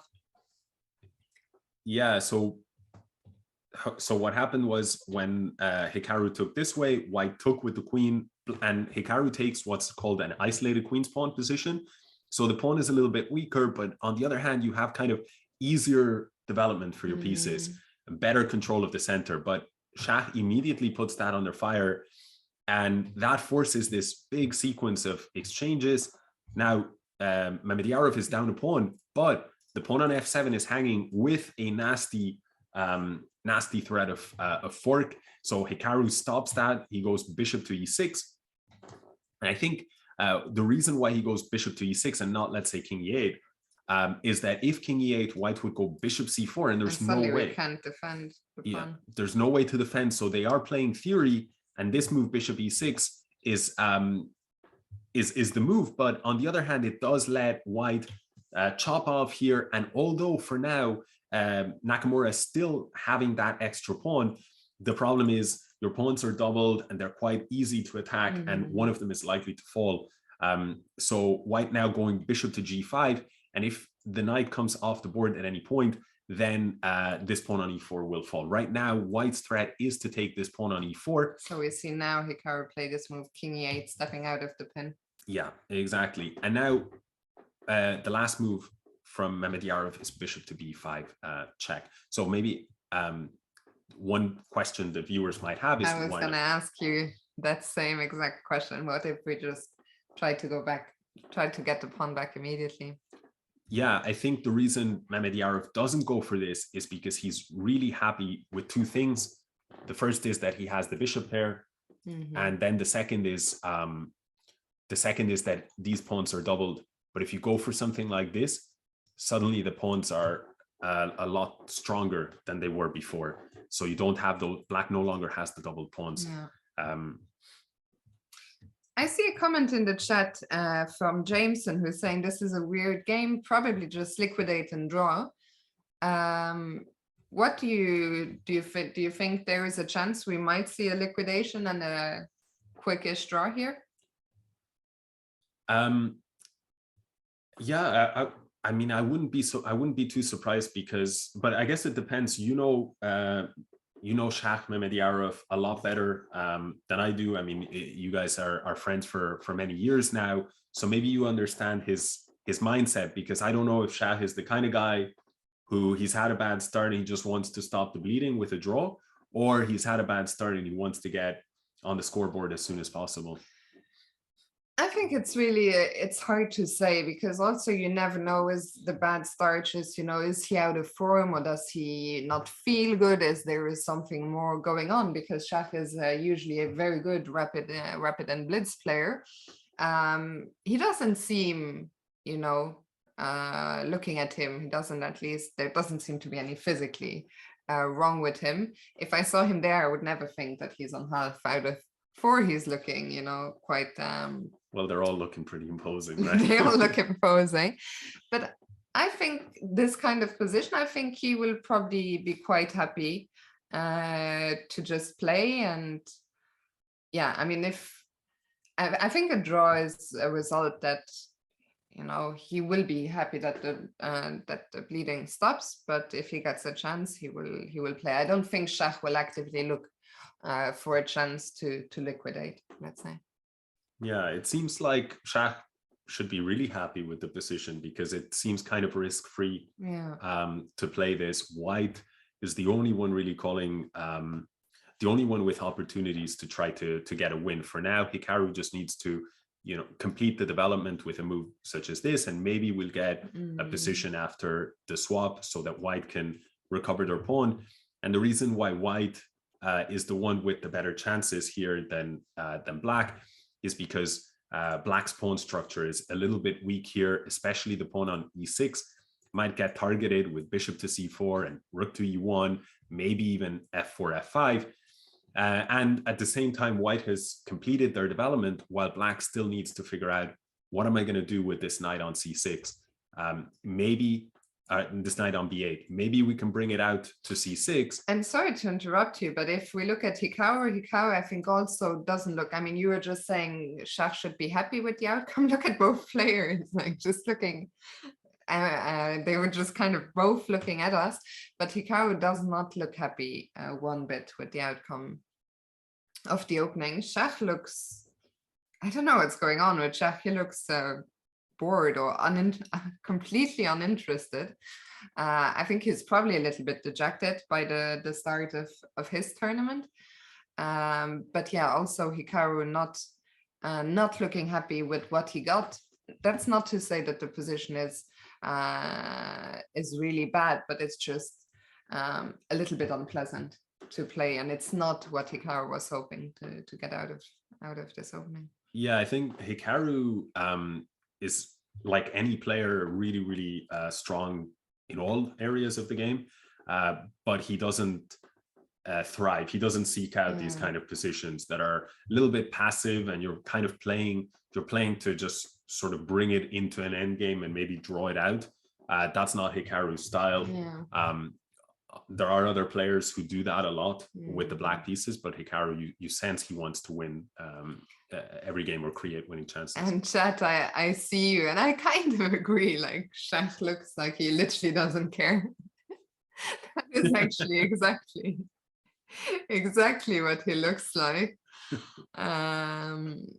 And we see him spring back to life as Hikaru played a6, asking the bishop where it's gonna go, and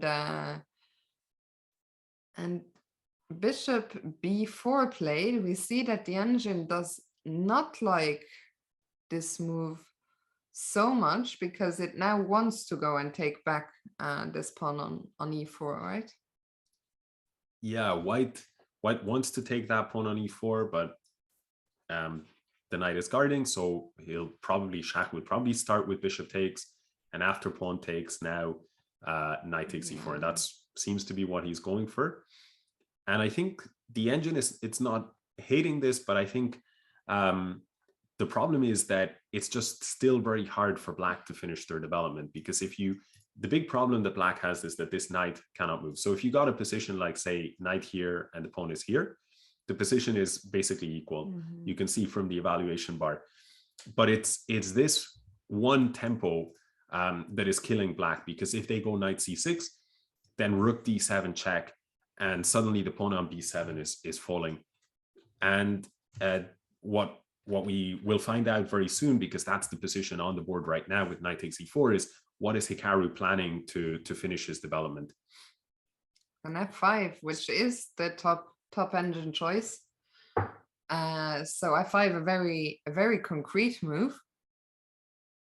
It doesn't solve still the problem of the knight on b8, but for now, white is the first one who has to decide what to do with that knight on e4. Yeah, so I guess what Hikaru is expecting is a move such as knight g5 check, and then maybe hit that knight. And if white now spends the time to defend, now sooner or later black can start to move the knight out to c6, because let's say you play bishop takes c6, maybe we now have some tricks like this. Because the king is on f6, these rook d7 ideas are not as threatening now, because it doesn't come with check, so black has more time to defend this pawn. But on the other hand, if we play this position out, let's say rook here, and a move like rook d7, rook takes, and king b1, the danger is that still this pawn. Yeah, that these pawns are still weak, and the knight is stronger than the bishop. So it's still looking very scary here for Hikaru. And after f5, Shah, he's played a3. What Wow. are your thoughts on this move? I mean, it's a move that I did not see coming. I was just wondering where the knight was gonna go. But a3. Okay, first let's look at what happens if we take the knight on e4. White would capture on b4.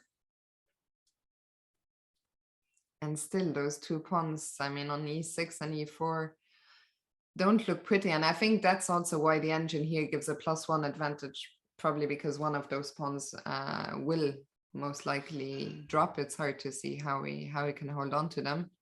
Yeah, with moves like these. Yeah, so this position does not look tempting. There's a question from the chat. What about bishop takes a3? So let's go back. So after a3, what if we capture on a3?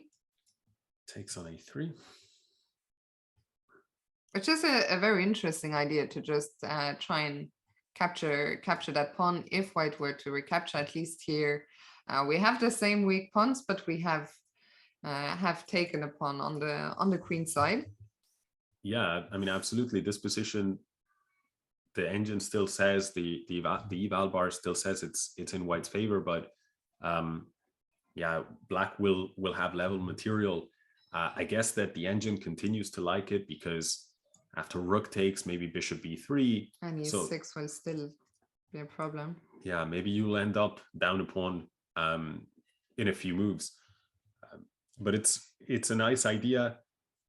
After a3, bishop takes a3, we should also point out that there's a check. Knight g5 check might be stronger here, because after the king moves, white can say, well, what your idea of sacrificing your piece for a pawn, I can do the same idea. And maybe we can sort of continue to do this and get a position like this. But although black is up a pawn in this position, white just, as you can see, the eval bar is heavily in white's favor, because white's pieces are just too active, and the black king is in trouble. Medjarov really is staring into all of our souls. He is staring into all of our souls right now. I see the chat is getting the sweats. I'm also feeling them. Meanwhile, Hikaru deep in thought, and it's a difficult position. So we looked at bishop. There was another suggestion, I think, in the chat. Someone was asking, what about b5? b5 here. b5.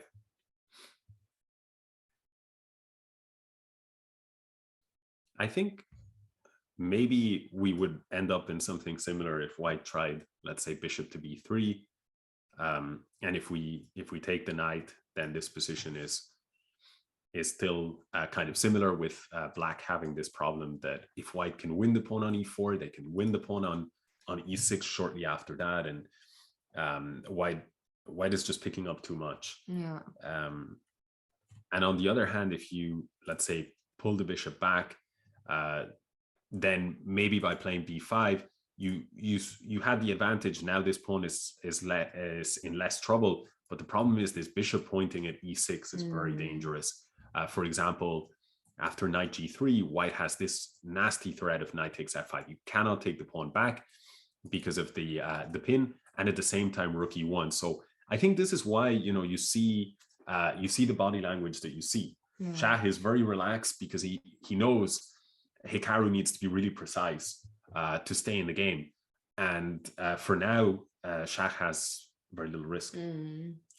By the way, thank you so much to Hugo Martinez for the 21 months with the message, I like cereal. I also like cereal. And thank you to everyone for the support. Remember to check if you have already used your Prime this month. We appreciate all the support. This show is made possible by all of your support. So we really enjoy it. We do enjoy it, but we, more than anything, appreciate it. And Hikaru has decided on bishop e7, but yeah, he is not happy right now. This position, I mean, it's of course not lost by any means, but it's not gonna be a fun defense ahead. On the bright side, we can see the engine suggestions here, and there is only one move which leaves white with that 1.2 advantage, which you can see on the stream, and that's knight d6. Any other move, and Hikaru would be back in the game. And that is true. I see Keith says, calm down, Chad, have faith. No one defends like Hikaru. I mean, that is, I have never seen anyone be as resourceful and as stubborn in defense as Hikaru. Thank you for enjoying my subscription. You're very welcome, West Coast Ghost. So yeah, this game, I think we're a little bit not down, but it's hard to. This is not a position that we can get too enthusiastic about, because first of all, unless Shah blunders, which is not out of the question, it's very unlikely that there will be any winning chances here. And it's just going to be, a defensive task ahead. But let's see, what did Shah? He did unfortunately play knight d6. But absolutely, our boy Hikaru, he is a fighter. And yeah, we'll see here. He is speeding up now a little bit. King f6. And do you think, can white take the pawn on b7, or what is going on here? Yeah, it looks like at first sight, it looks like you can. Knight takes b7, and the knight is going to escape either by a d6 or a5. You kind of feel that this is what Shaq is going to do. But sometimes players, when they feel they're under a lot of pressure, they'll say, I'll give you one pawn so that I can get my pieces out, you know, maybe rook a7. And now after knight to d6, maybe I can even get the knight out onto c6, because if you take it, I can use the fact that the king here and the bishop are stacked on the c file, and I can get rook c7. So it may be that Hikaru is saying, you know, one pawn is okay. Yeah. I've got opposite colored bishops, so maybe That is a very draw. good point. I mean, the opposite colored bishops always mean that any, you know, if the knights and the rooks were to come off, which we're very long way away from that, of course, but that is always like a factor. Any endgame, even down a pawn, would pretty much be an immediate draw. And also, I mean, looking at Hikaru, I said a few times he's not happy, but he also doesn't look devastated. He looks, you know, he knows there's a defensive task ahead, but he's ready for it. And well, there goes the, you know, I'm happier with the body language I'm seeing right now. Thank you so much, Wilkie, for the prime. What did Benji Book used to say? Use your prime to get Mamedyarov low on time, because he's been playing quite quickly, which sometimes, I mean, if he plays too quickly, could also potentially be a good thing, you know, if he's a bit reckless. Yeah. So far, I think Mamedyarov, he hasn't had to find too many difficult moves, but this last moment, it's interesting that he did play this very quickly and didn't spend more time just grabbing the pawn. So maybe what you're saying, you know, he's playing quite quickly, and maybe some mistake will creep in. So for now, Hikaru finally managing to finish his development with knight to c6 here.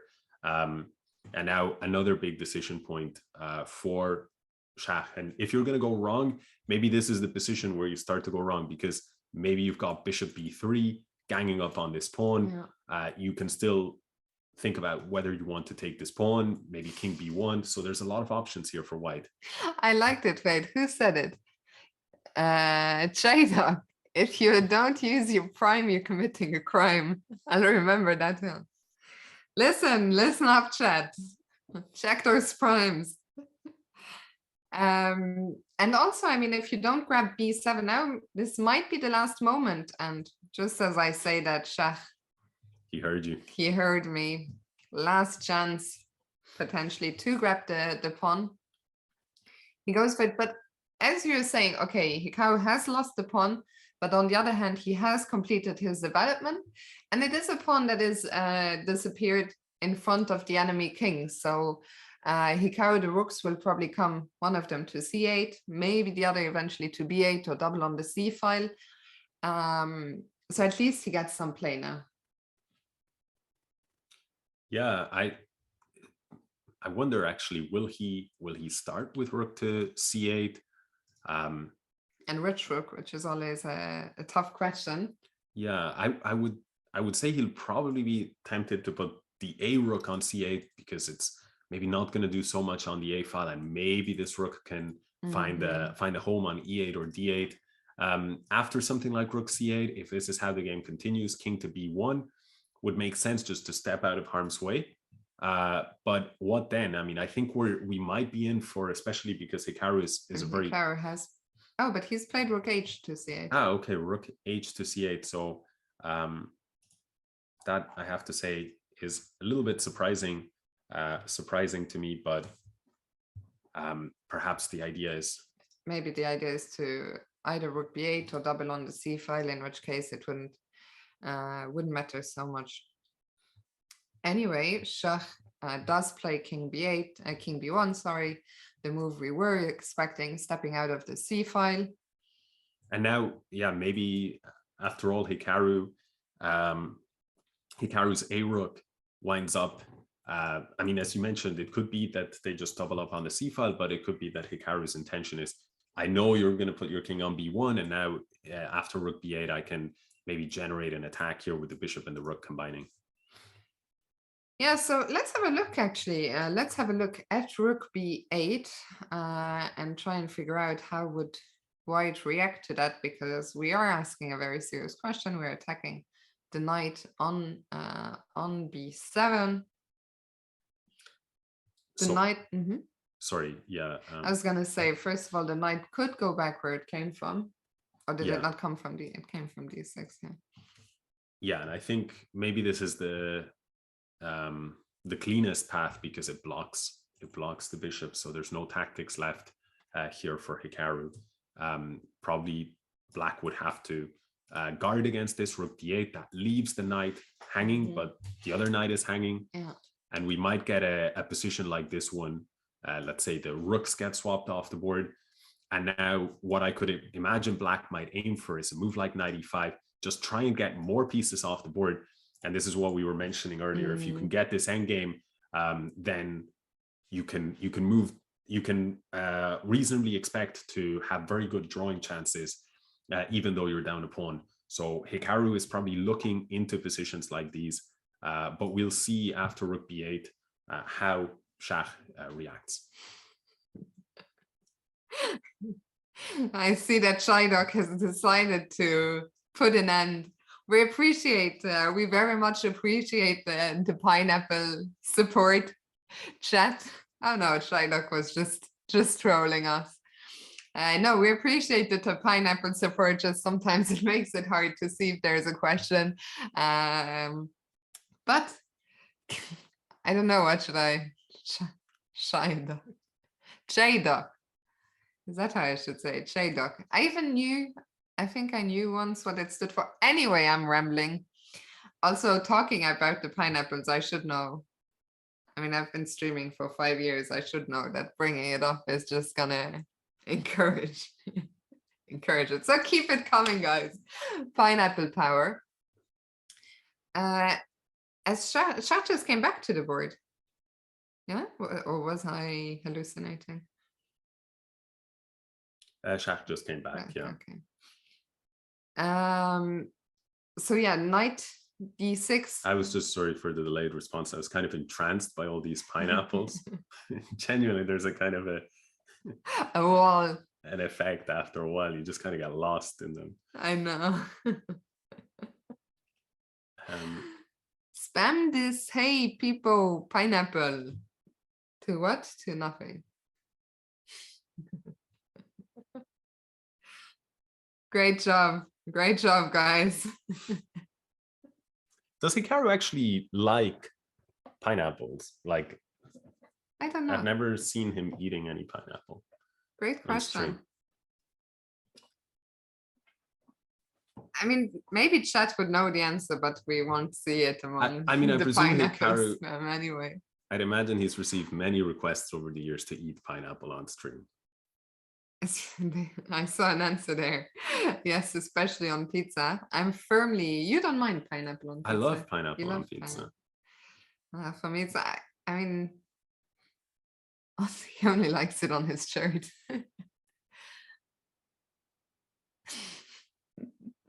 Truth is asking, Alex, what is better, trading queens or pineapples? Hello, Truth. It's good to see you. So I don't think we've gotten we've seen a serious answer. I don't know who would know, but yeah, it's true that we've never seen him. No. Eat pineapple on stream. Hikaru, what do you make of his body language? Let's do some more armchair body language reading.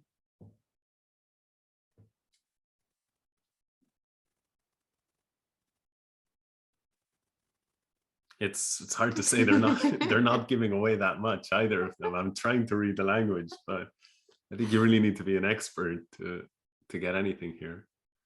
It kind of feels like the end of a long day. Looks tired. Yeah, I was thinking that. Actually, both players look kind of but I'm glad that the head bobbing is back. You know, whenever I see the head bob, I feel more confident about Hikaru's chances and his also his confidence, as we see that after some thought, Schach has decided indeed to jump back to d6, which, good news, wasn't at least our engine's preferred choice. The top move seemed to be Rook d7, so some good news there at least. Yeah, Rook d7 looked really difficult to deal with, because what is your next move here as black?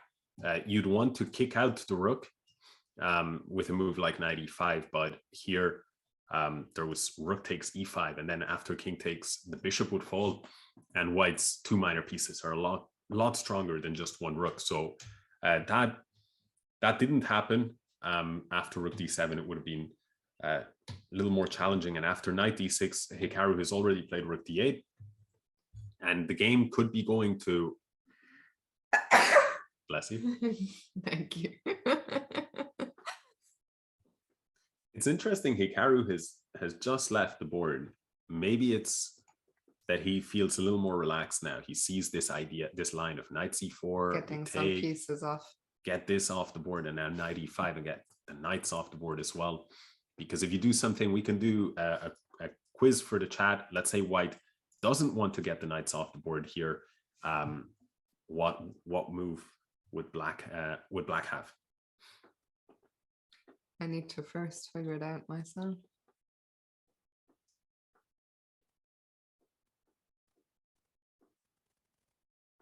May not even be. No, you're absolutely correct. Alex debated me because it wasn't the top engine suggestion, and I was trying to understand the top engine suggestion. I was like, how are they gonna guess this? But well done to everyone in the chat who spotted bishop takes a3. Yeah, material would be level, and Hikaru would, if anything, I think almost, actually, you were saying that the top engine move is not that. The top engine move in this position would be bishop c5. And I was like, how is chat gonna find that?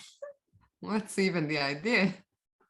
Yeah, I think it's some kind of position like this, and looking to get the pawn in an even better way, but that's the problem with engines. Bishop a3 is good enough. Yeah. So I think actually, and it shows once again this Hikaru's strength in defense, because he's somehow found a way. Remember when a few moves back in this position, I was just saying, surely he'll put this rook over on c8, because, you know, wouldn't you want this one for here and here? But Hikaru sees this idea that, hey, you know, you're going to put your king on b1, and now when I go rook b8, I'm going to force a bunch of pieces off the board, which is a really nice idea. If you go rook takes, I get the knights off the board, and after that, it's really hard to win for white, even if they're up a pawn. And that's why we see Schach playing bishop takes, so that there's no knight e5. Okay, so how do we proceed from here? No knight e5. I was wondering if I could go bishop d. Oops. Did you hear what I said? Bishop d6. I'll blame chat. I was wondering if I could go bishop d6 to prepare knight e5, and then I noticed my bishop is hanging on d6, so I was just testing y'all. So rook d8 maybe. Rook d8. A more logical move, but Hikaru throws the knight forward with knight to d4, maybe eyeing up some of those light squares. Or what do you think is the idea behind knight? I'm not too sure. I thought maybe black would have wanted to leave the knight there to try to at some point push this pawn. It could just be that the knight on d4 is you know, a very central knight, takes away a lot of the possible squares of this bishop, and maybe in the future it can reroute to b5 from where it would target this, or to c5 to b3 and then c5. It could be something like this, but then again, actually, if you go here, maybe the bishop swaps off and it's no good. I'm really surprised that Schach played the next move so quickly. We see that the engine evaluation drops quite a bit. So I mean, king a2 does stop the knight from coming to b3, but I don't know if that was the plan anyway. And suddenly, I mean, this position, I like it so much better than what we had, you know, 10 moves ago. Because yes, we are down a pawn, but at least all our pieces are kind of active. And I think we can even see it from, you know, from the players, from what we see on camera. Yeah, for sure.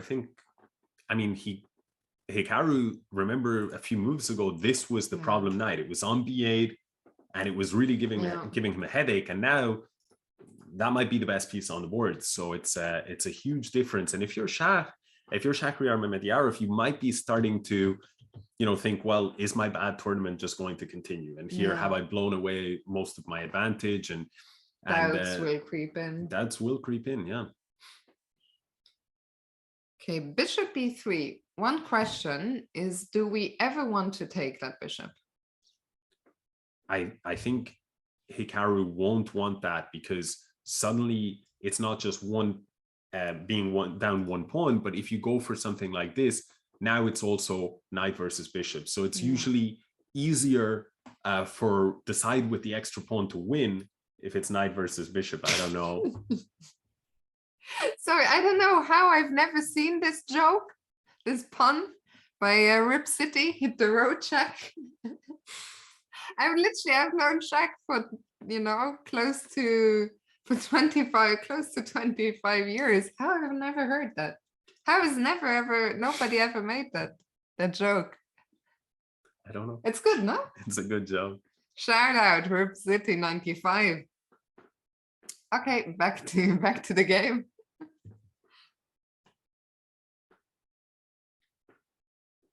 What joke? It isn't a joke. Is it a, what would you call it? Hit the road check. It's not really a joke. It's, I mean, it is. I think it's a pun. Call it a joke. It's like because it's a reference to something funny kind of way. Yeah, maybe pun. I also. Or a pop culture reference. A play on words. I think a word play. Okay, anyway, Hikaru, as you predicted, has decided not to capture on b3, but plays bishop c5. And the bishop is eyeing up potentially the white pawn on f2. I would be very happy if black, if we somehow manage to eventually push the pawn to e5. I know it isn't possible now because the rook on e1 and the knight on c4 are both looking at that square. But if we could ever get in some, you know, e5, e4, yeah, that would be absolutely. I mean, if black could put that pawn on e4, and all of a sudden that pawn on f2 would find it really difficult to move forward, and we've got that bishop crashing down on the pawn on f2. But I think white might put a complete stop to any of this in the future. Maybe go f4 and force black to keep that pawn on e6, where it's a easy target. Well, not an easy target, because, you know, black with the king and the knight is defending it well, but it can't move, so it's a bit of a sitting duck. As you say that, wow, and look at Hikaru. I saw that the chat had been talking about that move h5 for a little while, and here it is, h5, by far the best move on the board, played instantly by Hikaru. h5 is such a nice move because that pawn, it just wants to, I guess, run up the board.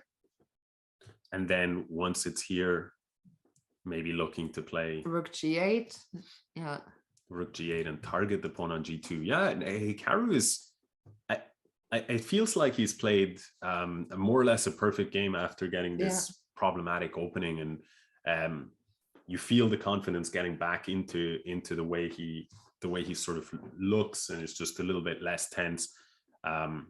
While Shah seems like he's focusing more than he has at any point in the game. Yeah, and I mean, even we can see, even just from the evaluation, that the position at some point was around plus 1.4, and okay, it's still plus 0.7, but that's already a big difference in the evaluation, as indeed Hikaru has gotten away from the board. I don't know if you guys can see the whole camera. I think so. We see Hikaru, he briefly came back and stood, you know, behind the board. And yeah, I think in general, when players, not just Hikaru, when players get up from the board, it always indicates a renewed level of hope. of hope, but also of confidence. I think, of course, Hikaru understands that he is still worse, but significantly less so than he was not so long ago. For sure. And in a rapid game, yeah, it's not the same as in a classical game. I think if you know, Shach, and if both players had 2 hours on the clock here, yeah.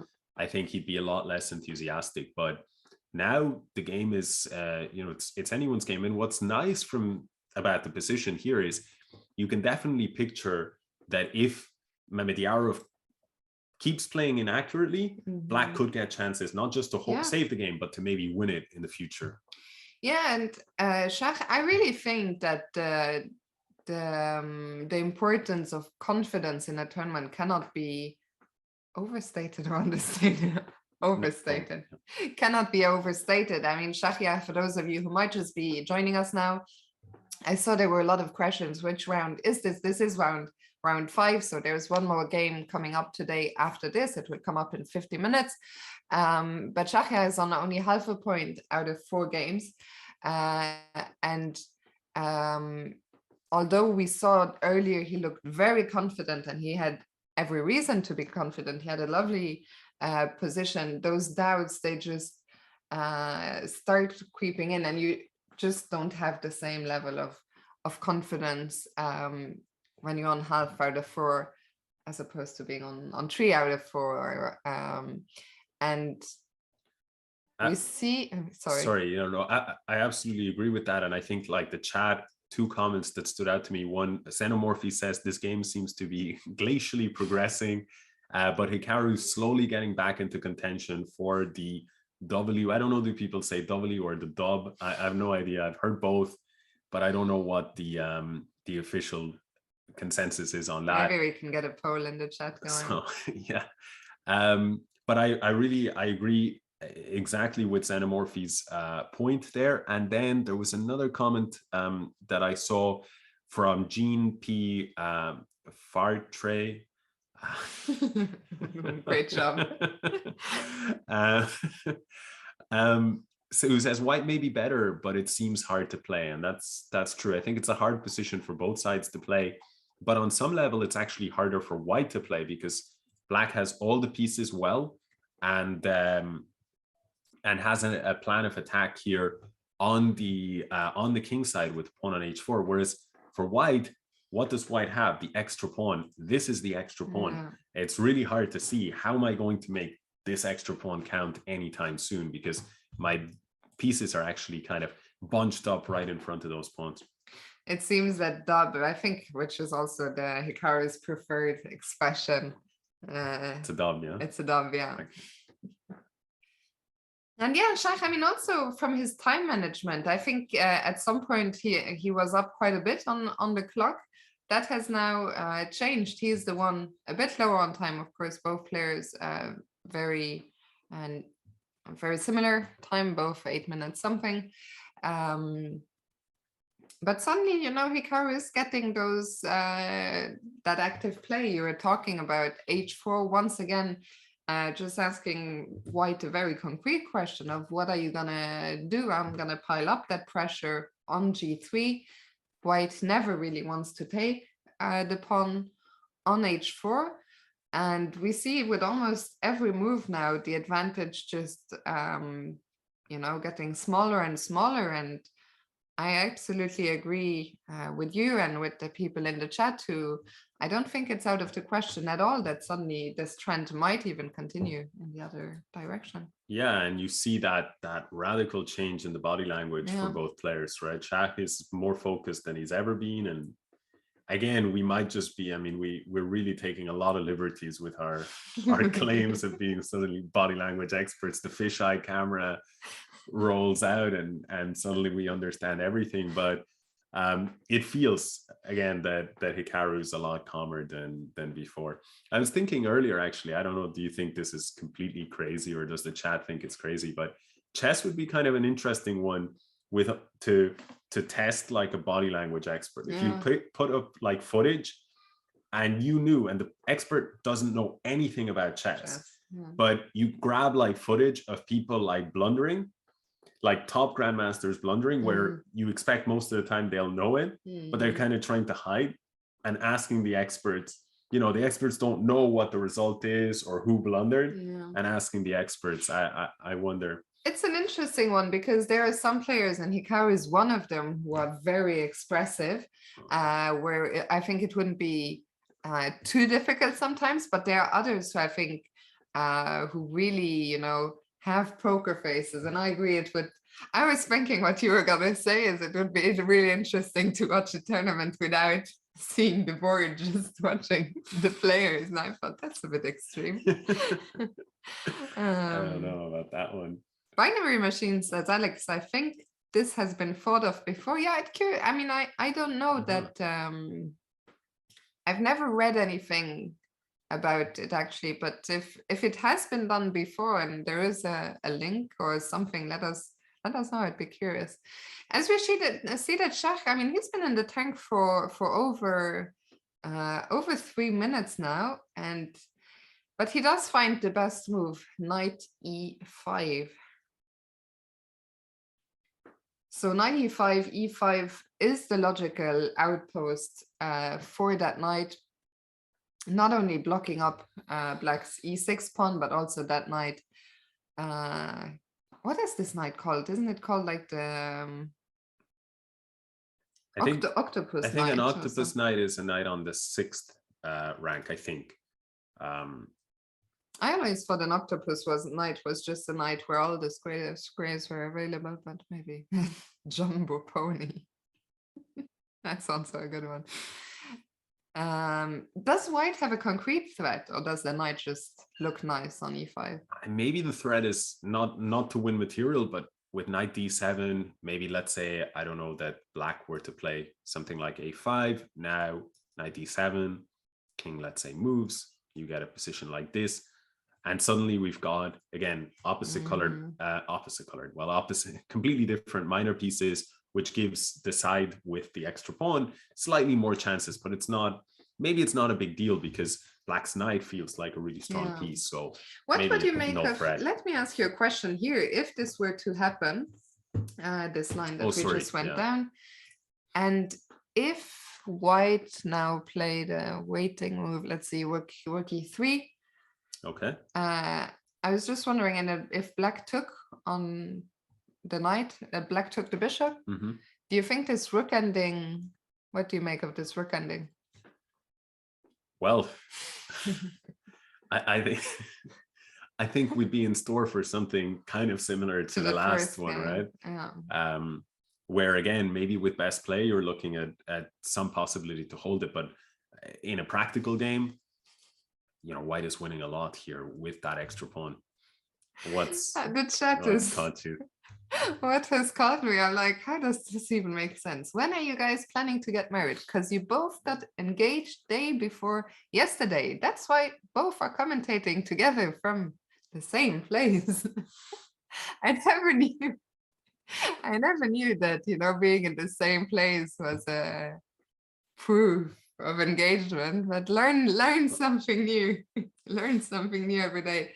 We'll let you know when the date is set. KJ Kunal, thanks for your inquiry.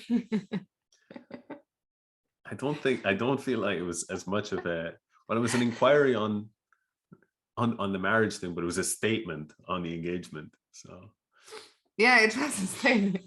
Then thanks for informing us of our engagement. Okay, so Hikaru is still thinking after knight e5. Do we want to throw in the exchange on g3? So after knight to e5, you could first of all, there's been no moves. Do we want to throw in this this exchange. Well, Hikaru didn't, just played bishop d6. Yeah, it would feel, the one thing that would feel kind of a little scary about this is suddenly if you have to, you can't play a move like rook h8 because your bishop would fall, and now the h file is open, and let's say you play something else, maybe white is the first one to grab that h file. Maybe this is what Hikaru was thinking. Black goes bishop to d6, so no possibility of knight d7 now. I'm wondering once again, if given the opportunity, if Hikaru would take on e5 and take on b3 and play the rook ending, but I feel like that's probably not what he wants to do. I think the rook endgame might be a tougher defense than with those minor pieces still on the board, or what's your feeling? Yeah, but not only that, but Hikaru, I think he's saying, look, I got into a horrible position straight out of the opening, and I've basically outplayed you to get to a position which is barely better for white. Why should I rush to a rook ending where I can only play for 2 results, a draw or that white wins? So I think Black wants to make the game keep the game as complicated as possible for some time. By the way, we've had a big result in the other games. I'm just saying that Alireza Firouzja has lost his game with the white pieces against Fabiano Caruana. Alireza, who was the sole leader going into this round. So it looks like the standings are about to be shaken up in this 5th round. We will, of course, take a look at that game, not now, as the players are ticking down under 4 minutes already for Schach. That's another, we haven't talked about the time element so much. We have talked about, Schach's confidence probably not being at an all-time high when he's had such a tough start to the tournament, but also it's really difficult when you feel that the tide of the game is changing, and Schach, of course, feels it. I think we can even see it from the camera. It's so hard sometimes to fight against that trend of, you were so much better, and now you probably know that you are still a little bit better, but that it's nowhere near as good as it was. And yeah, just not an easy position for Schach to find himself in, and the time ticking down, of course, does not help, which we are happy to see. Remember to use those primes, get Schach down low on time.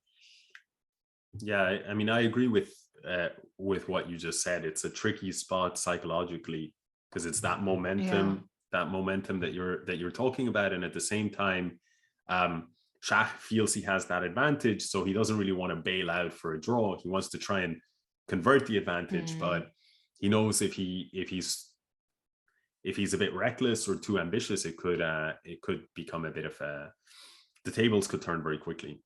I'm curious actually to see what he's going to play. Bishop c4, I think. Yeah, bishop c4 has been played, attacking the pawn on a6, and I'm curious. I thought Hikaru was gonna a5 looks like a logical move because, well, just advancing that pawn that is attacked. But it looked to me like Hikaru was reaching for the king side, which would indicate that maybe he wants to include h takes g3 first. But he was reaching out. I'm glad he then, he is giving it another thought. Maybe at first glance, the reason why he was thinking to throw this move in is he might be a bit concerned about this possibility. Yeah. I don't know. That doesn't seem too scary because now the pawns would be split up. He's changed his mind. A5, which was the engine's top choice. So good news. And Schach made a move instantly. B3, and look at the e-value, guys. We're down to 0.1. We're almost there. That's incredible. That is really incredible. Did anyone else? No. Yeah, I mean, the way that Hikaru is turning this game around is really, really incredible. We're now in equal territory.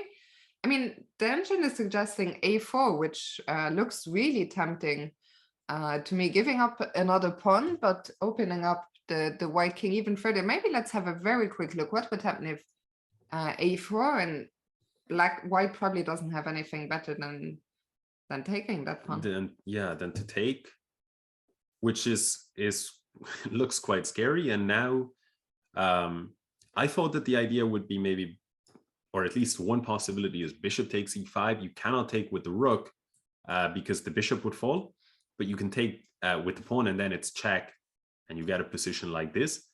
But it seems that even though maybe this is playable, it seems that the computer has a different idea after pawn takes to first move the king so that there is this setting bishop up takes. The threat is stronger than the execution. Yeah, it seems to be. But on the other hand, maybe this allows some kind of a funky draw, right? Where, you know, you just... I think Hikaru would avoid the repetition. I think at this point, he would be looking already to find a way to play for more. So for example, to go somewhere like here and after 95, now you could, but wait, you can take here. I mean, this is insane. What's Rook C1? Apparently this, even though you cannot take back here because the bishop falls. That's such a crazy line. Apparently white has some kind of draw with this move because setting up bishop e6. If you defend your bishop, you know, that's crazy. I don't think the game is gonna go this way. I don't think we'll see this line. Uchar is asking, what about king g7 after b takes a4? So instead of going to e7, going back to g7, so stepping out of all these checks. It's a great question. It's a really good question. It feels like that is the much more human move. Yeah. Place the king on that square.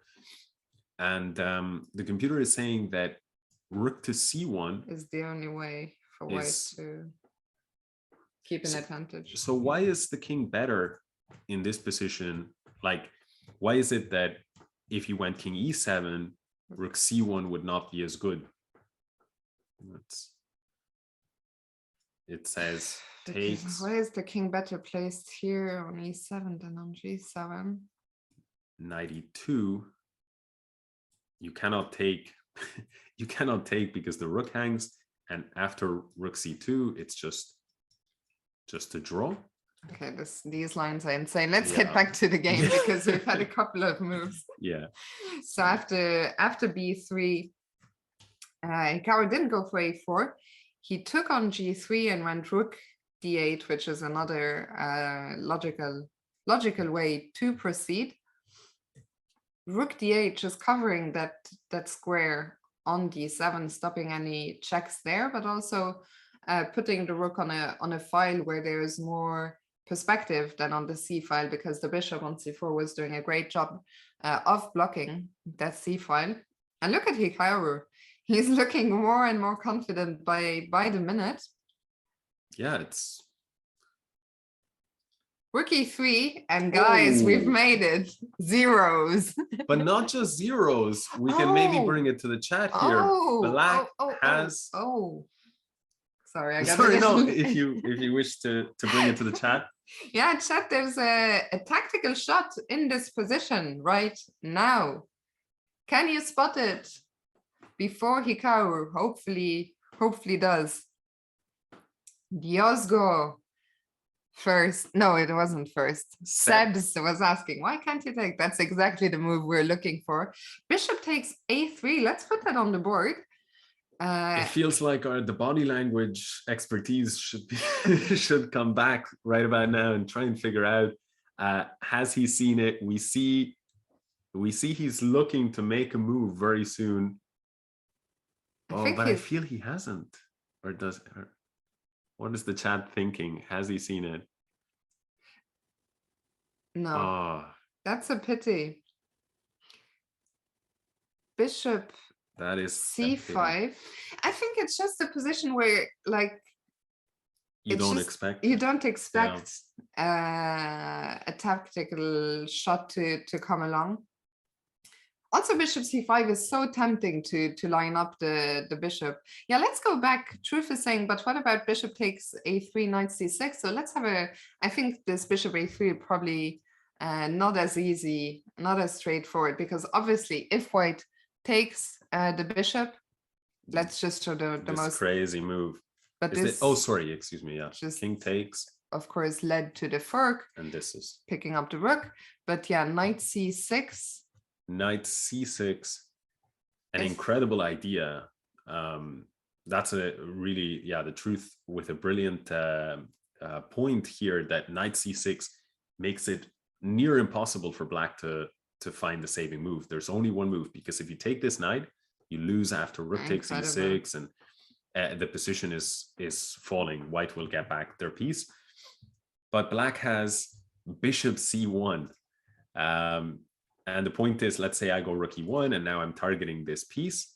Now I can take, king here, takes, and I get a position like this where, although I'm down a pawn, down a pawn, but opposite color bishops. And we will have to ask him. Let's go back to the game. We'll have to ask him if he considered bishop a3, but at least bishop a3 wasn't just an easy, oh, let me grab this pawn. Yeah, I think I see a couple of people in the chat saying he probably saw bishop a3 but rejected it due to knight c6. I think that's entirely possible. Yeah, you also had very little time on the clock. We're now down to, oh Jesus, 40 where did seconds it? Yeah, for 40 seconds versus a minute. Knight c2. That knight is looking to go to e3, and also the pawn on a3 is under fire. And the pawn on a3. What is Shah? No, Shah is still thinking, is he gonna swap rooks? Is he gonna keep the rooks on the board? He has this is a huge decision, because bishop e2. What has he played? He's bishop played e2. Bishop to e2. Okay, but isn't this opening the possibility of exchanging and then taking this pawn? Ah, no, because ouch. There's always this pesky fork. There's knight d7. So if, rook takes, bishop takes, knight takes, then knight d7 is winning the bishop. So bishop e2, a very tricky move. And how are we?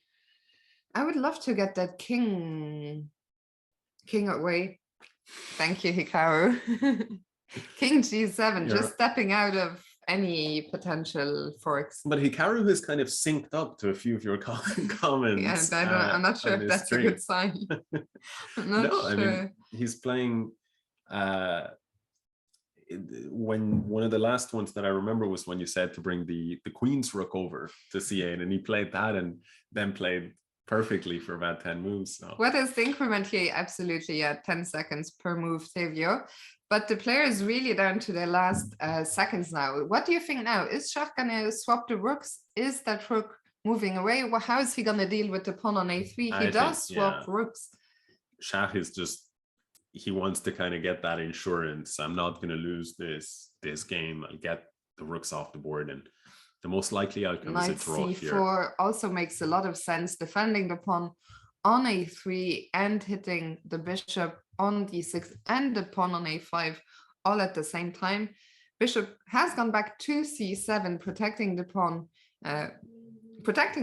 on a5. And Shah is like, he looks a little bit nervous.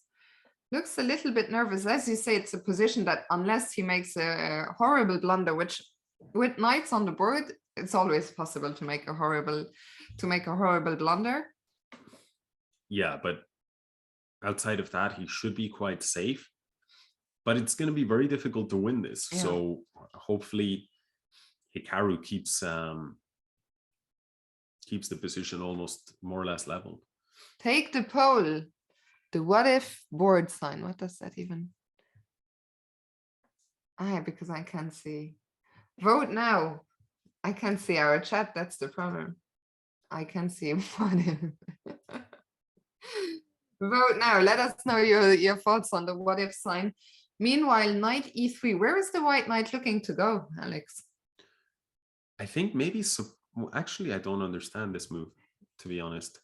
It looks like black just put the bishop out to b6, and there has been a a repetition of moves now, and it's just really difficult to see. Maybe Hikaru is going to go knight to d6 and just keep on challenging the knight, saying if the knights come off the board, it's a draw. Also, Schach might just be looking to make a few fast moves and try to build up some time on the clock before making any big decisions. And knight d6, as you were saying, played by Hikaru, any knight swap would mean an immediate draw. Can we keep chasing this knight somehow? Knight f7. Yeah, this again, he syncs up beautifully. Is it okay? The white knight can escape, I guess, by okay, knight c6, but we keep chasing it with knight d8.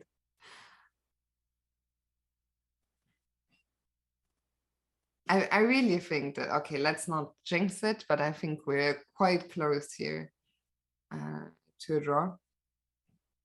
Yeah, Schach is going to fight for some time, but e5. I like e5.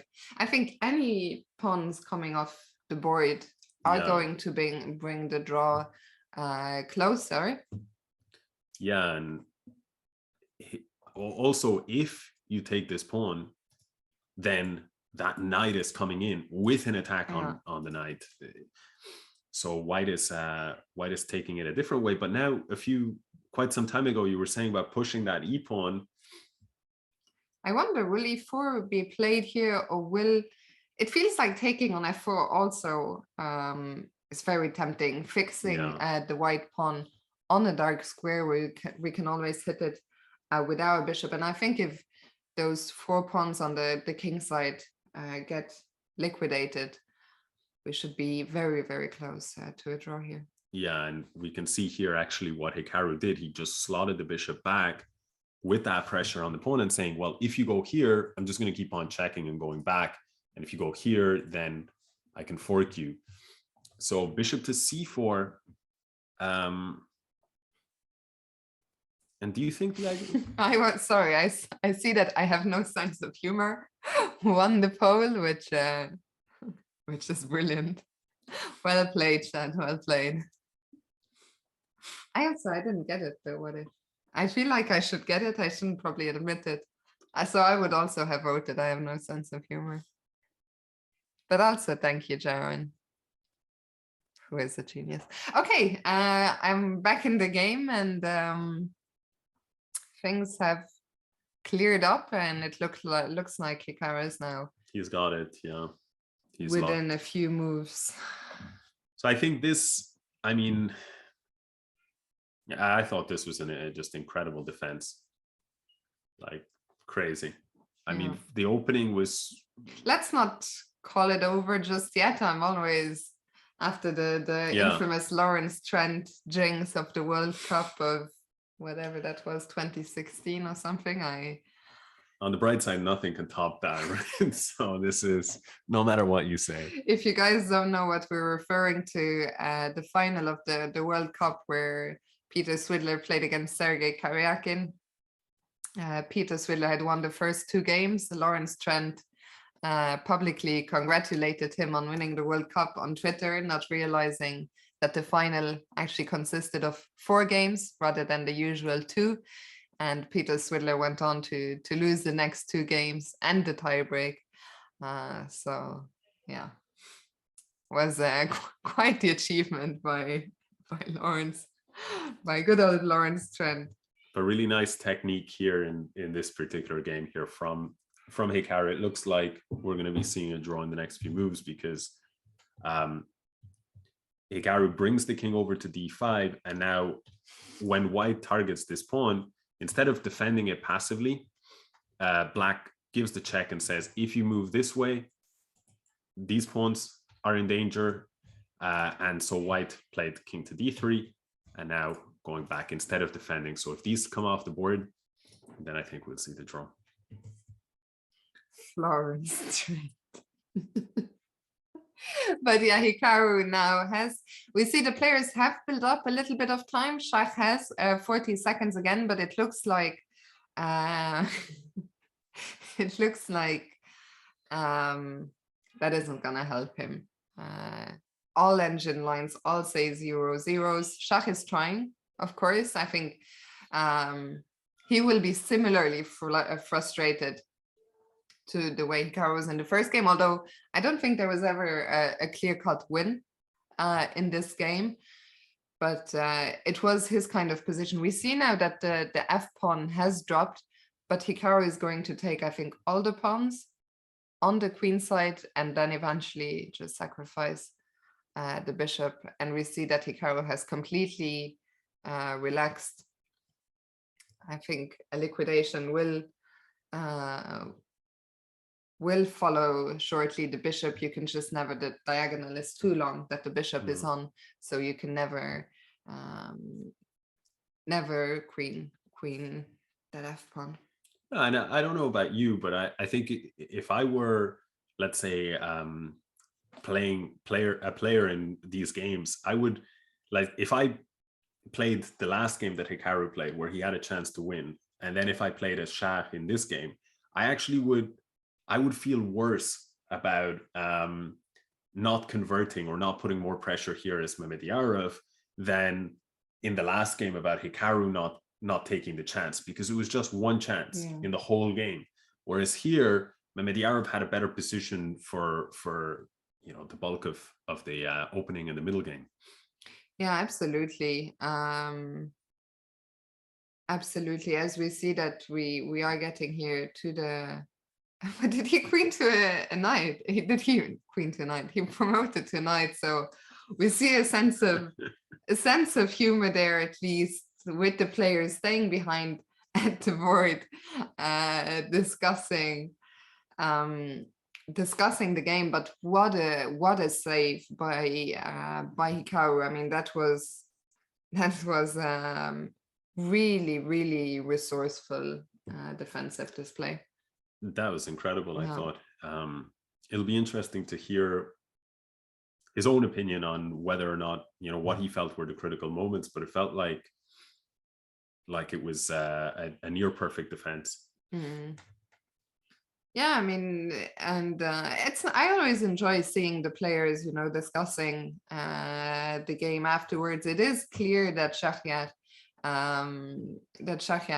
is a little bit disappointed. He knows he was better. The players both know it, but yeah, beating Hikaru is just it's not easy, guys. I think you all know it in here. Hikaru will be a little bit, I think, disappointed that he found himself, I agree, Keith, that he found himself in this position. In the first spot, it was not a fun game for Hikaru, but when you get the draw in the end, it's a big relief. Losing that kind of game really is no fun. But yeah, that means one more round today, 2 draws so far for Hikaru, one from a position of strength, one from a game, well, the game that we just saw where he had to defend.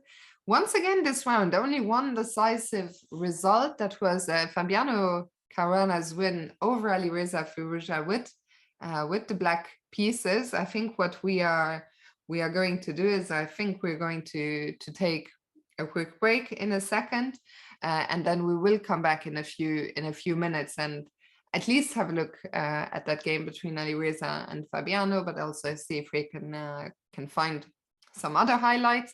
And then the last game for today, where Hikaru will be black against Yam Nepomniachtchi. So it doesn't get easier in this field. That will be a huge clash. That game will start in just 17 minutes. So don't go anywhere, guys. One more game to go. We'll take a quick break, but we'll be back in a few minutes to show you some highlights of this just concluded round 5. See you in a few. See you soon.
Hello, guys, and welcome back to day 2 of the St. Louis Rapid. Only one game remains for today. The first 2 are in the book. Hikaru made 2 draws, but 2 very different draws. One from a position of strength against MVL, where he certainly missed at least one big chance, but then the last game was from an unpleasant position against Shahriar Mamedjarov, where he was under pressure for the whole game. So that was a really impressive defensive display by Hikaru. Now the last game will start in 6 minutes. Hikaru will be black against Jan Nepomniachtchi, but Alex, 6 minutes is enough time to look at the game, the only decisive game of round 5. And it was a big result for the tournament standings, as Alireza's loss means that there is now a regrouping in pole position. So let's quickly look at that game between Alireza and Fabiano Caruana. Yeah, sure. Have you taken a look at all? Very quickly, very quickly. I just checked. I saw it was a quick one, quick job done by Fabiano. So let's see how he did it. So it was a Spanish that Alireza went for, and then that switched to the Berlin defense rather than, more typical Ruy Lopez paths, and then an anti-Berlin, not going in for this kind of boring end games that are very drawish, but instead defending the pawn. Now the bishop steps out to c5, c3, castle and castle. We've got very common theory here, and now d6. Black sometimes plays h6 to stop this pin, but in this case, Fabiano says, I do not mind. I will let you pin me, and because there are aggressive intentions behind this, I'll kick out your bishop, and then I'll play g5. And this is a common idea that after bishop goes back to g3, black goes knight h5. So on the one hand, the king is a little bit less safe, but on the other, black has a bunch of space, and maybe that knight is going to move to f4. Maybe you're going to play f5. So this is very aggressive, and you've probably had this from the white side. It can get scary fast. Yeah, right? It can get really scary. And I guess it got scary. Well, let's see it. Yeah, let's see what happened. Knight goes to d2. Fabiano also is one of the experts in the world from the white side of these positions. So when he hits you with something like this, it can be extra scary. So queen goes to f6, supporting knight f4 ideas, covering the d4 square. Alireza lashes out with d4 anyway. And now knight takes bishop. Maybe this was the start where everything kind of went wrong. Alireza going for some tactics, but after knight takes, pawn takes d4. Well, Fabiano is just dropping. Yeah. Well, let's see. Bishop takes c6, which must have been the idea, but still, I mean, swapping. Maybe this was what Alireza missed. He maybe thought pawn takes, I'll go e5, and now I'm down 2 pawns, but I've got this nice move here, and let's say the queen defends the bishop and we get all of these things off the board. Maybe this position, Alireza felt, it's just going to be a draw. I'm down a pawn, but black's pawns are weaker, so it's roughly level. Maybe I'll even have some winning chances here. So maybe what he missed was that after bishop c6, black isn't forced to recapture, but can take on c3 intermediate. And suddenly black has a close to winning advantage. We see the players are slowly arriving. So let's quickly see what happened. Yeah, white took here on b7, took on c3, and queen takes c3. But in the end, black merges up a pawn. Up a pawn, bishop pair, and black converts this nicely, because here actually Alireza sort of blows up a little bit more. He goes rook b5, like a blunder. And now blunders to bishop a6. Both rooks are hit. The rook went to f5, but now it's a lot of material, and the attack continues against this pawn. And Alireza just went all in here, desperate move. But Fabiano shook it off. Takes, queen goes to h5, and now nice idea. Bishop takes f2, check. And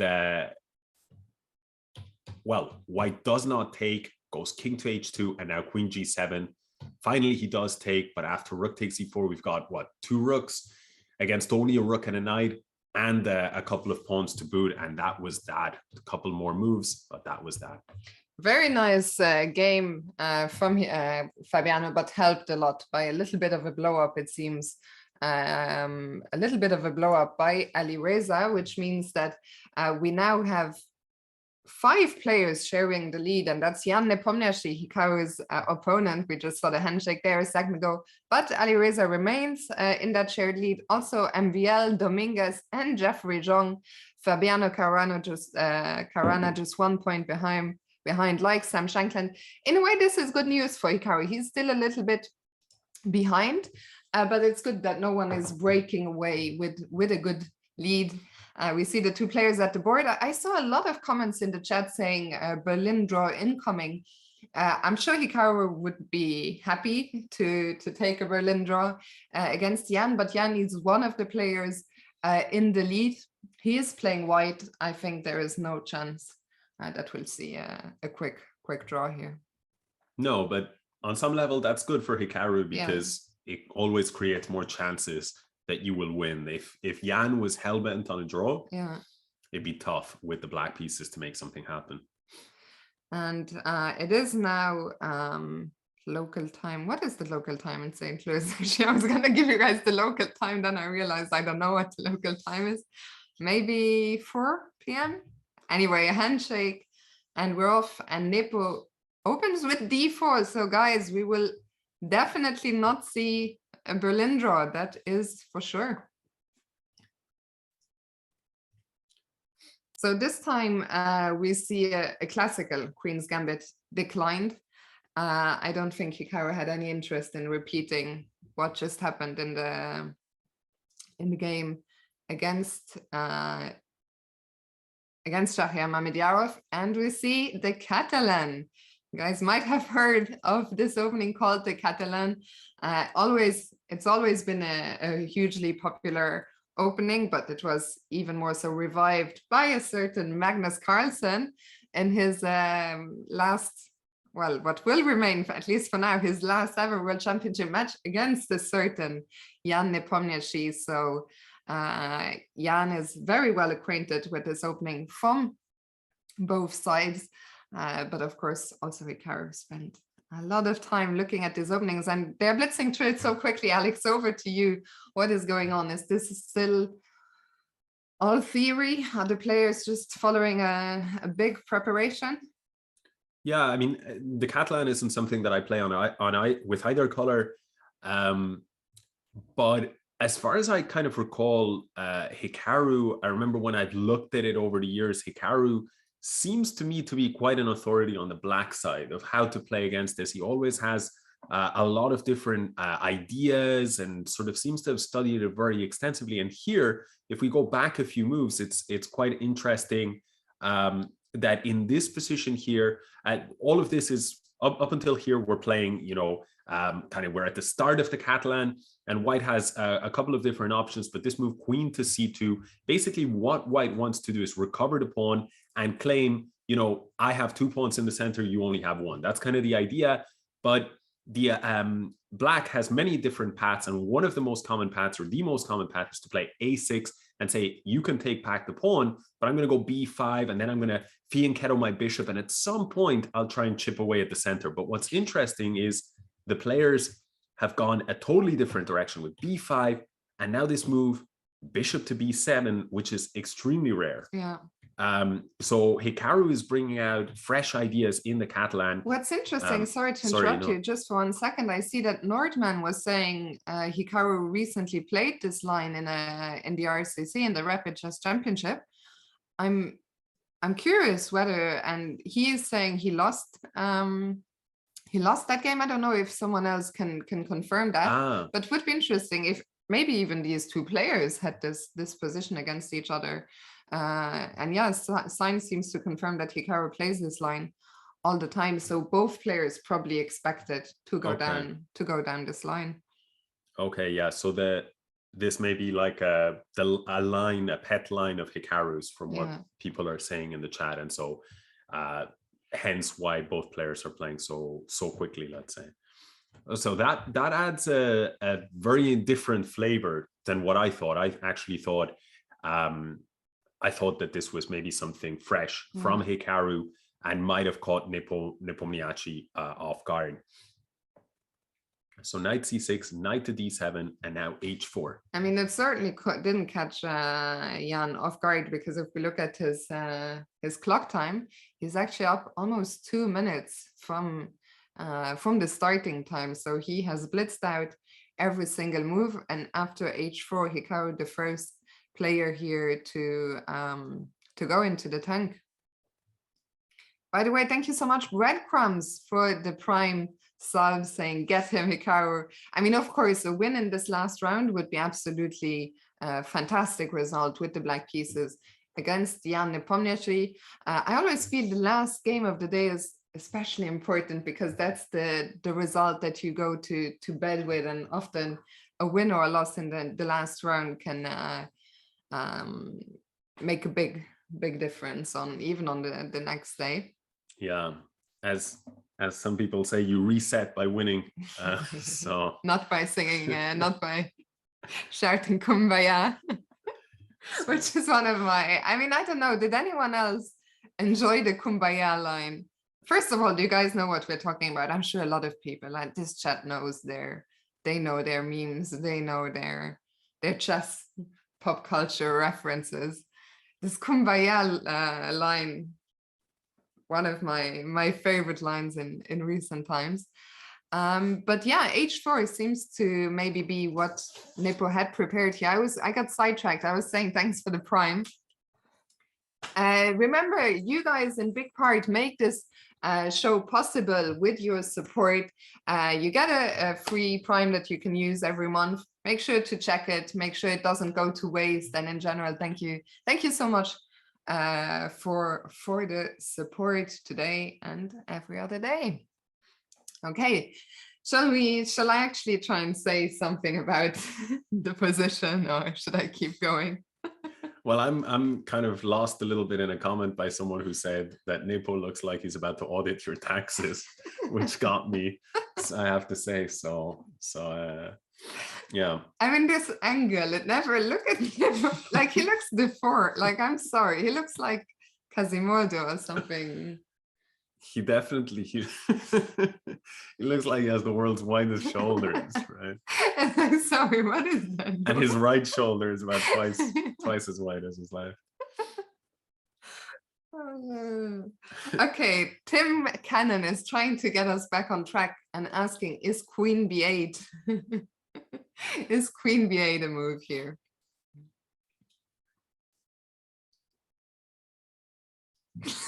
Sorry, I don't know what it is. It was already bad earlier, but this angle is something. Something else. So let's put Queen B8 on the board. B8. Okay, so Queen B8.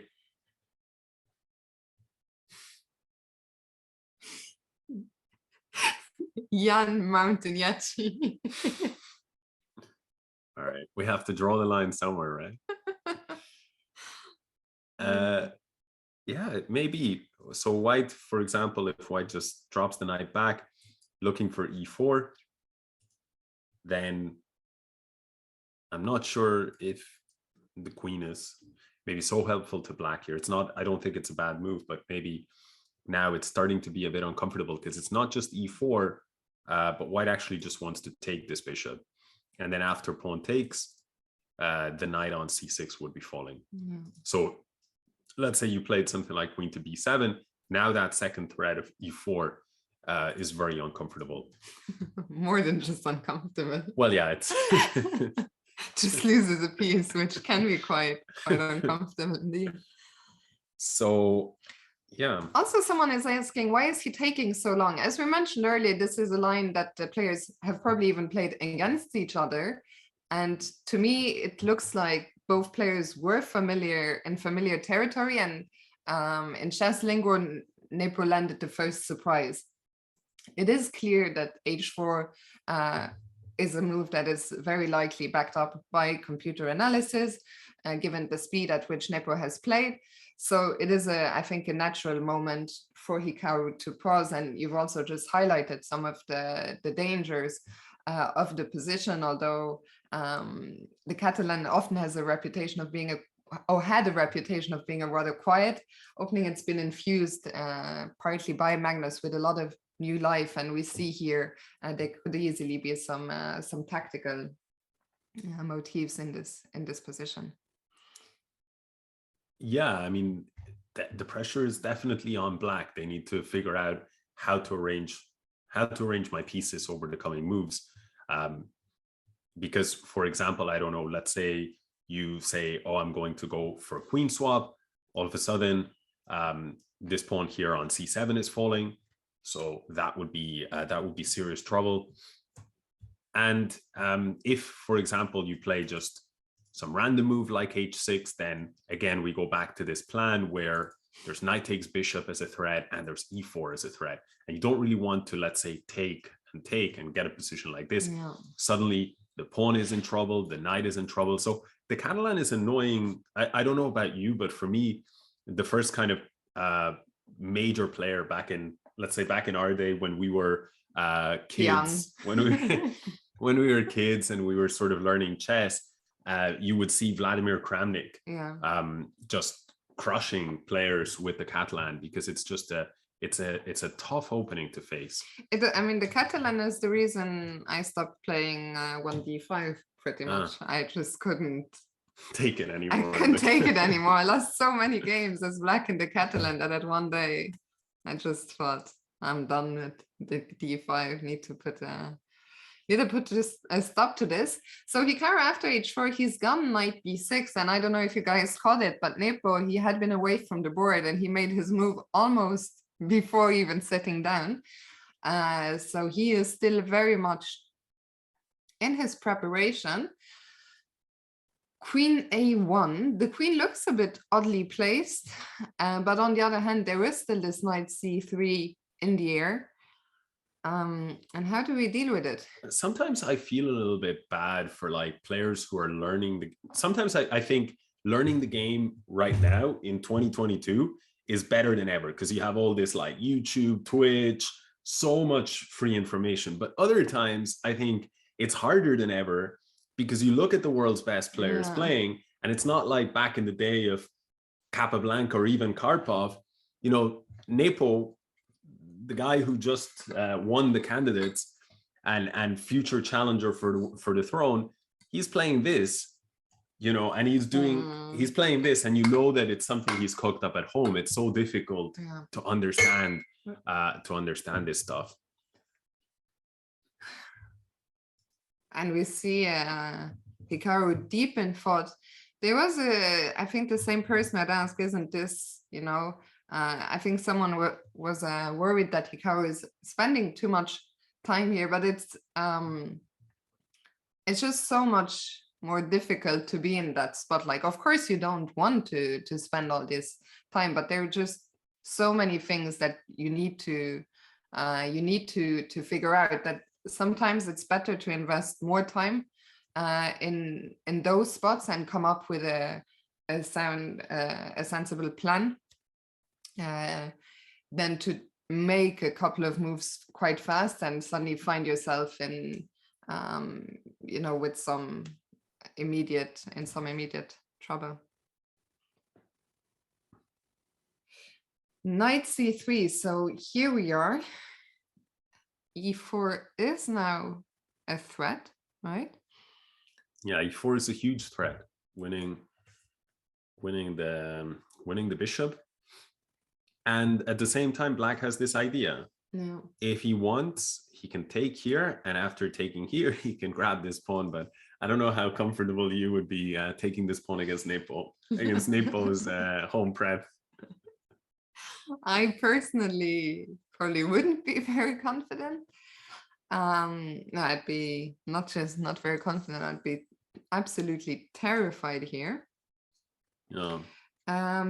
But we see that the engine, you know, doesn't. There's no immediate. Like if I was in the game without an engine, I would fear that I'm just immediately lost here if I take that pawn. Yeah. Which is not the case. So that is something. Keith is saying my brain is hurting looking at this from Black. I actually had the same thought, Keith. Right above it is asking, what does Stockfish say? So Stockfish, you can always see the bar on the side that gives the evaluation of the position that we currently have on the board. So after knight c3, if we go back to the position that's on the board, Stockfish currently gives a 0.6 advantage, which doesn't really mean much at this. I mean, it does say that white, is the one who's a bit better, but that is very often the case. I mean, there's a lot of openings where white just but it's not time to panic at all for Hikaru, but I think we can say that between that and the time that Nepo is going to be very happy with the outcome until now. So we'll see. I mean, Hikaru showed incredible defensive resources in the last game, and let's remember that today he's playing 2 blacks in total. F5, sorry Alex, but F5 is not a move that I had on my radar. That is one very radical way of stopping the E4 threat. I see it's not a blunder, guys. F5 is certainly not a blunder. First of all, F5, even if it's not the computer's preferred choice, at least it has the advantage of taking Nepo out of his prep. I think it's also the most, in a way, as crazy as the move might look at first glance, because you weaken a lot of squares. In a way, it's the most human move because, for example, what the computer would prefer to do is to take here, bishop takes, and then take this pawn. But for a human player to self-pin against one of the greatest calculating and tactical players on the planet into their home preparation, I mean, I don't think any player in the world is going to feel comfortable doing this because, white would have king g2. So now you cannot unpin with a check once the king steps out. And next thing you know, it's really hard to break this pin and e3 You'd probably ideas. have to find a series of only moves here to keep the position and the balance. Yeah, while knowing that more than likely this entire sequence, because it's the forcing moves, more than likely Nepomniachtchi has seen it with a computer. He knows the answer in the test, let's say, and you don't. So F5 stops it without being so all in, let's say. Absolutely. I saw a comment, Altric Discourse was saying, just got my GMHikaru Bomb Cloud sweater. I'm happily surprised about the quality of actual hoodie. That's really good to hear. I'm also wearing my Bomb Cloud t-shirt. I'm very happy with my pink color choice. You too can get the merch, but only for a limited time. So if you're interested, !merch in the chat will get you to the shop. Kunal, don't worry, we've seen your comment about the chair. There's a cushion on my chair. I'm actually sitting very comfortably, but thank you so much for your concern. It's also just the order in which they were, the chairs, that I wasn't, well, it's mainly that, and I kind of, at some point you were like, can I have the chair? And I said, no. If it's no dice. I want the chair. And then you said, can we do a 50-50? I said, no dice again. Okay, so let's see. F5, Nepo spent about a minute before responding bishop f4, and then Hikaru quite quickly played bishop d6, offering up an exchange of the dark squared bishop. Sorry. Sheba just writes, and I'm kind of picturing Sheba as having just arrived and not knowing about the fisheye camera discussion, and he just writes, holy, Jan is jacked. Yeah, imagine if you tune in for the first time and you see that, it's like... Probably a lot of people will start like saying, well, maybe I'll think maybe some chess, maybe it's actually a good sport to take up after all. Didn't realize that there was such demands on being strong. Sorry, you were saying. So after bishop d6, I was just looking at the game there. I think Jan went for the most natural looking move. Looks like it wasn't a top engine move, but I think from a human perspective, like e5, once again, we briefly talked about outposts earlier. E5 is the big outpost that's been, especially after the move f6, That means no pawn will ever be able to challenge this knight on e5 again. So very logical to jump in there for Jan. And Hikaru quite quickly again responded with queen e8. The engine wanted to just take that knight, but once again, I think from a human perspective, well, I can see the sort of the appeal of this position is that after knight e7, you're kind of saying, okay, you're putting a lot of pressure against that bishop, but all of my pieces are able to really defend this well, and so I'm kind of aiming for a standstill. But with the way that Hikaru has gone with queen to e8, it does make things a little bit scarier on this bishop because you didn't have time for knight e7. So yeah, and I see that someone in the chat was saying, who was it? Can we scroll up just the tiniest bit? Someone was saying Jan hasn't played knight takes d5 3 times in a row. Maybe he won't play it again. Maybe we can just go back a move and show why knight takes d5 was always a possibility for white. Let's say here in this position, knight takes d5. It was the engine's top line. Yeah. And then black. I think the reason why Jan didn't go for it then is because black could play e takes d5, and maybe Jan is scared. I know I think you've probably played from the white side.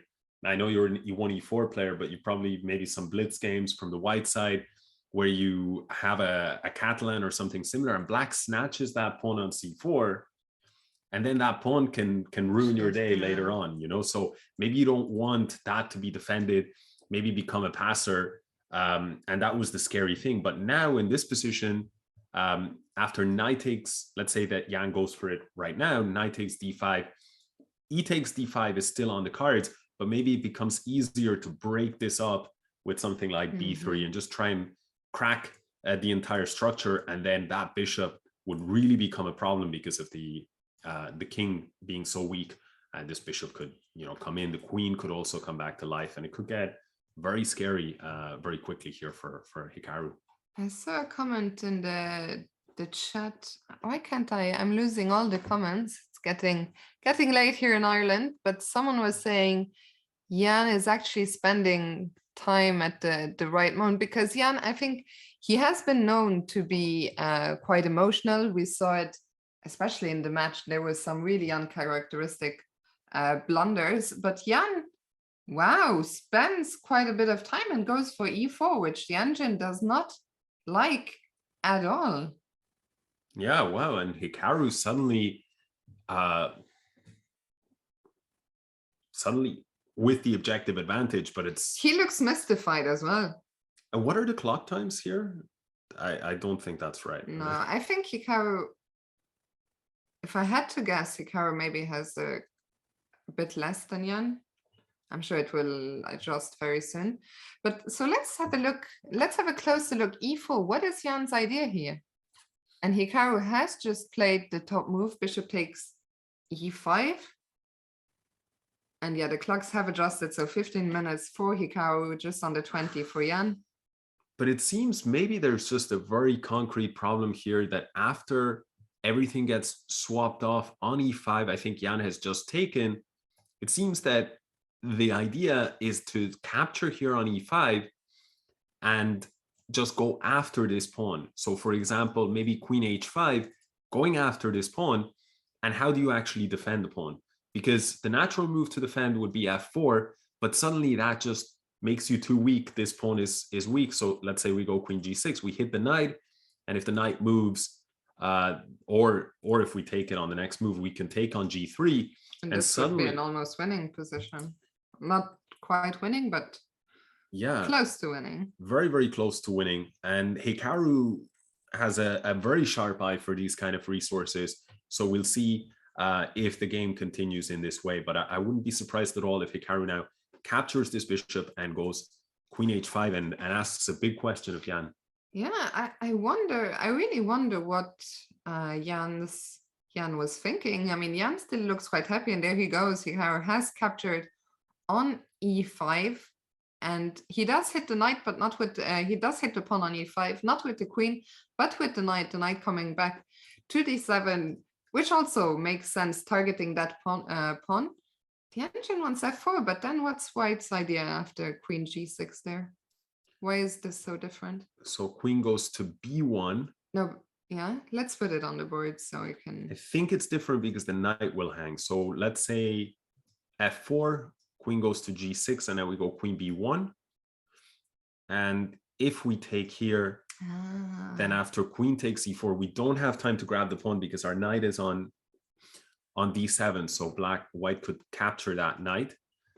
But that doesn't mean that that white is out of trouble here. Of course. For example, after rook to b8, there's a huge amount of pressure on the position. It's no fun to play this position as white. Yeah, and f4 is on the board. d7 and f4. The move knight d7, I think, is a lot more human actually than the one than queen h5, because the knight on b6 doesn't have so many prospects. But now we see h6. So not getting the h6, of course, takes away the square on g5. But now white gets a little bit more time. I wonder if it had to do, Hikaru didn't want to play queen g6. Maybe he was afraid of this move, knight to g5. Now h6 would cover. And maybe he thought, there's pressure on this bishop. If I move the bishop, if I take, then this knight might fall. Could it be something like this? But what the computer doesn't like this at all, and says, well, I can just kick out the knight. And let's say that you take me. Then if you move your knight, this is in serious trouble. And if you take on d5? And if you take on d5 and target my knight, we get knight for knight. But in the end, queen b6 check, and incredibly, white's king is just too unsafe, and we're following up with this. If you step here, we've got a check, but this is very computer heavy, and it's impractical in a game between humans. This is in a rapid game, players are not going to be calculating this stuff. Yeah, so h6 gave Jan a little bit of time, and he played queen b1, and I'm laughing because once again the engine shows 0-0, which I mean means absolutely nothing here. Somebody is asking at Fiona and at Alex, have you ever played against Hikaru over the board? I don't think either of us have ever played against Hikaru over the board. I actually played against Nepomniachtchi over the board at the Olympiad when Team Ireland faced Team Russia, and of course he crushed me. He had the black pieces and just crushed me, and then I checked the game with the computer, and he basically played computer perfect. I did not play that game computer perfect, and but the thing that impressed me the most about Jan, he was practically blitzing out the whole game, and afterwards he said to me, "Oh, do you want to analyze?" And I was like, yeah, of course. Understanding it wouldn't be analysis; it would just be Jan teaching me, teaching me what everything that I missed. But the problem is there were no chessboards free. So Jan said, okay, so it's no problem. So we just analyze it in our head. And then at this point, sweat is pouring down my face, and I'm like, oh, I now have to analyze the game blindfold with Jan Nepomniachtchi. And lucky for me, Jan didn't seem to, I think he correctly assumed I wouldn't have much to contribute to the analysis. So it was just a series of him like rattling out one variation after another. And at some point, about maybe like 30 seconds into the analysis, I realized, wait a second, he's going so fast that the board, I can't update. I literally can't update it fast enough in my mind. It's not even that I can't picture what he's saying. I can't even like process the words. So he's just there. So at some point, I swear, it just becomes this thing where all I'm doing is I'm focusing on like perfecting my head nods at the right time so that I can convince Jan that for sure I understand what he's talking about. And I'm just nodding my head. I couldn't tell you anything that he said. I couldn't say, you know, don't remember a single line, a single moment of the conversation, except my head nods. And after about 10 torturous minutes, he was satisfied that everything, you know, the analysis had been complete. And I shook his hand, I walked away, and, you know, I didn't play much chess after that. You know? So yeah, that was. Yeah, retired you. Yeah, he's good. He's good. That's my assessment, is he's pretty good. I like how someone in the chat said, this is how we feel watching Hikaru stream. Yeah. Chat enjoyed that one. Yeah, it's a good one. We both actually played Hikaru online. I think we both played him in Arena Kings, but yeah, not over the board. I used to play Hikaru quite a lot in the old ICC days, but days, not so much in recent years. Yeah. Meanwhile, we've had enjoyed the story time. We've missed a few moves. Let's go back and catch up on the action. Yeah, so thanks for the story, Alex. Chat really enjoyed that. I mean, it's a good story. I would have liked to see it. So knight takes e4, and bishop takes e5, takes, and knight d7. So we had seen all of this, and then f4, and now Hikaru had this chance with queen to g6, but he played h6, taking control of that square and giving that crucial tempo to Jan, and queen e7. I mean, no mistakes here from no major mistakes from either player. It's just at some point white had chances to press, missed them. Then black had chances to maybe get a little bit of the initiative and miss that. And now we're kind of at a flat draw. Both players shuffling their pieces around, trying to just improve the positioning of their pieces. But it's pretty. It's become pretty equal. And how here with this last move, knight to c5. We could see some kind of liquidation. Yeah, it's not quite a draw offer, but it is a move that takes you closer. Sorry, Alex, just look at Jan. He looks very unhappy right now. We could see a little head shake. There.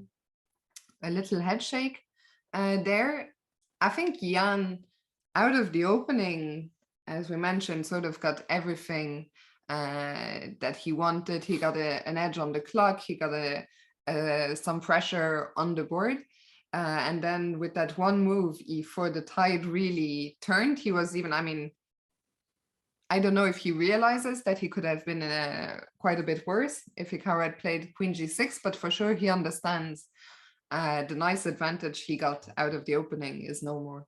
Yeah, and I mean that it's one of the toughest pills to swallow, I think, in elite chess, that you work so hard to come up with ideas. Yeah. And then the advantage can slip away so quickly. Yeah. So, but okay. I mean, for Team Hikaru, this is good. Black side against Jan Nepomniachtchi, and no real pressure here. Maybe we're going to see what you were saying, a liquidation here of the knights. And now probably. Yeah, and just as you say that, Jan has captured. On c5. And what are you thinking? Do you think Jan is going to take the bishops off as well? I mean, it is kind of tempting, right? Because you create this E passer. But on the other hand, if we put the exchange on the board, white gets the E passed pawn, but black gets the D passed pawn. And yeah, they both roll quickly. I mean, the engine, of course, says 0 zeros, but as a human, I wouldn't be sure how to assess this position. But I would prefer black also, I think, because the rook on the b file can maybe come into b3, putting pressure on b2. The white king is much more in the open than the black king. Yeah. So I think I would prefer black. I think so. I think I'm with you on that. That it, from a human perspective, feels easier to play the black side. So I think we both agree that Jan is probably not going to go this way. Yeah. But then again, I mean, his perspective may be very different, his evaluation. He's gone instead Yeah, he hasn't taken. Instead, he's played Rook D2, just very solid move, saying, you know, I'm going to overprotect this point. And it just feels like neither side can make too much progress. You kind of feel something slow, maybe some move like C6, lock that bishop, safe. And white is never going to want to take after a move like C6, because then we fix the pawns. So I don't think that's going to ever happen. And there we see, I think, the move C6 played. Rook to D2. And C6. And now, once that's happened, once we've missed that moment for Jan to take and force this and have a pass pawn and a pass pawn, maybe the excitement has dropped. Yeah, I think now Hikaru's position is really very solid. And I mean, I've been wrong on a lot of my predictions today, but here, if I had to predict, I don't think that too much excitement lies ahead, because it's difficult to see how either side is really going to create any chances without, you know, taking some reckless. I mostly agree, but I think maybe there's one plan that Hikaru can try, and that's just this: Rook B3 and Queen E3. I don't know if that can be stopped very easily or not, but I think that outside of that, it's really difficult. But on the other hand, if you start moving the rook, then maybe some ideas from white start to take shape here with Queen G6. By the way, someone was asking about Benjamin Buck. Benjamin Buck will be here tomorrow. Tomorrow is the last day of the Rapid, and Benjamin Buck will be here alongside Maria Emelianova. So Jan in the tank. And Jan has, we talked earlier about poker faces. Jan is one of, actually, I think the two players who are sitting there right now, Jan and Hikaru, are two of the most expressive players on the circuit. And Jan is not hiding how he feels about his position right now, which is very unimpressed. Not in a sense that he is worse, but in a sense that, yeah, he's not happy with what has come out of his beautiful opening prep. Okay, so Rook E2 and Queen D4. So the queen steps one little square forward to a nice and central position, but as you're mentioning, also putting some pressure on B2. So the white queen and rook are now tied down to the defense of that pawn. But at the same time, maybe inviting that repetition, right? With saying, if Rook D2, maybe I'm just going to go back, or I go forward, but, you know, you get this kind of a thing. And maybe Hikaru is just happy to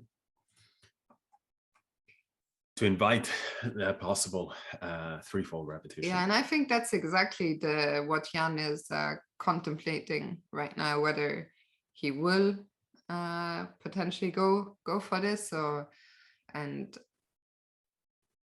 I will predict we'll see a repetition here. I see Plastim is saying, what a sad round. I think for Hikaru, a draw as black against Jan Nepomniachtchi is a great result, especially considering that he was under quite a bit of pressure, I would say, out of the opening. Yes, there was this one chance with Queen G6, but I feel overall a draw in this result is a draw in this game is a very good result. Well, but we'll probably hear it from the man himself. But even looking at Hikaru, he doesn't look unhappy, you know. No, I think he understands that Jan doesn't have many ideas in this position. Yeah, Engine says 0-0. Well, there is this potential immediate repetition, but no. Yeah, I was going to say one thing that might be interesting is if black corrects the structure like this, maybe this move might be slightly uncomfortable because it hits the pawn. You have to maybe drop back with the queen to defend it. And now f5. So you break up a little bit of this this structure, and this suddenly things could get a little messy. A very good point, and this is on the board actually. Hikaru has captured with the c pawn, and queen g6 is played. What if we play rook b6? Yeah, rook b6. I guess the check on e8 isn't a concern. If we're looking for a draw, this move might be what Hikaru goes for. This is the most forcing move. Yeah. I take a pawn, you take a pawn. And okay, you can check me and check again, but there's nothing more than perpetuals against the king, and then it's going to be a draw. And there it is. And Jan had this face on him of, okay, this is it. This is the end. Yeah. The end of the game. Very nice. Yeah, and I think rook b2 was important. The other lines also seemed okay, but I think you still have to be very careful if f5 appears on the board. Yeah, this way Hikaru doesn't have to sweat at all, doesn't give any chances. Today has been a very drawish day in St. Louis.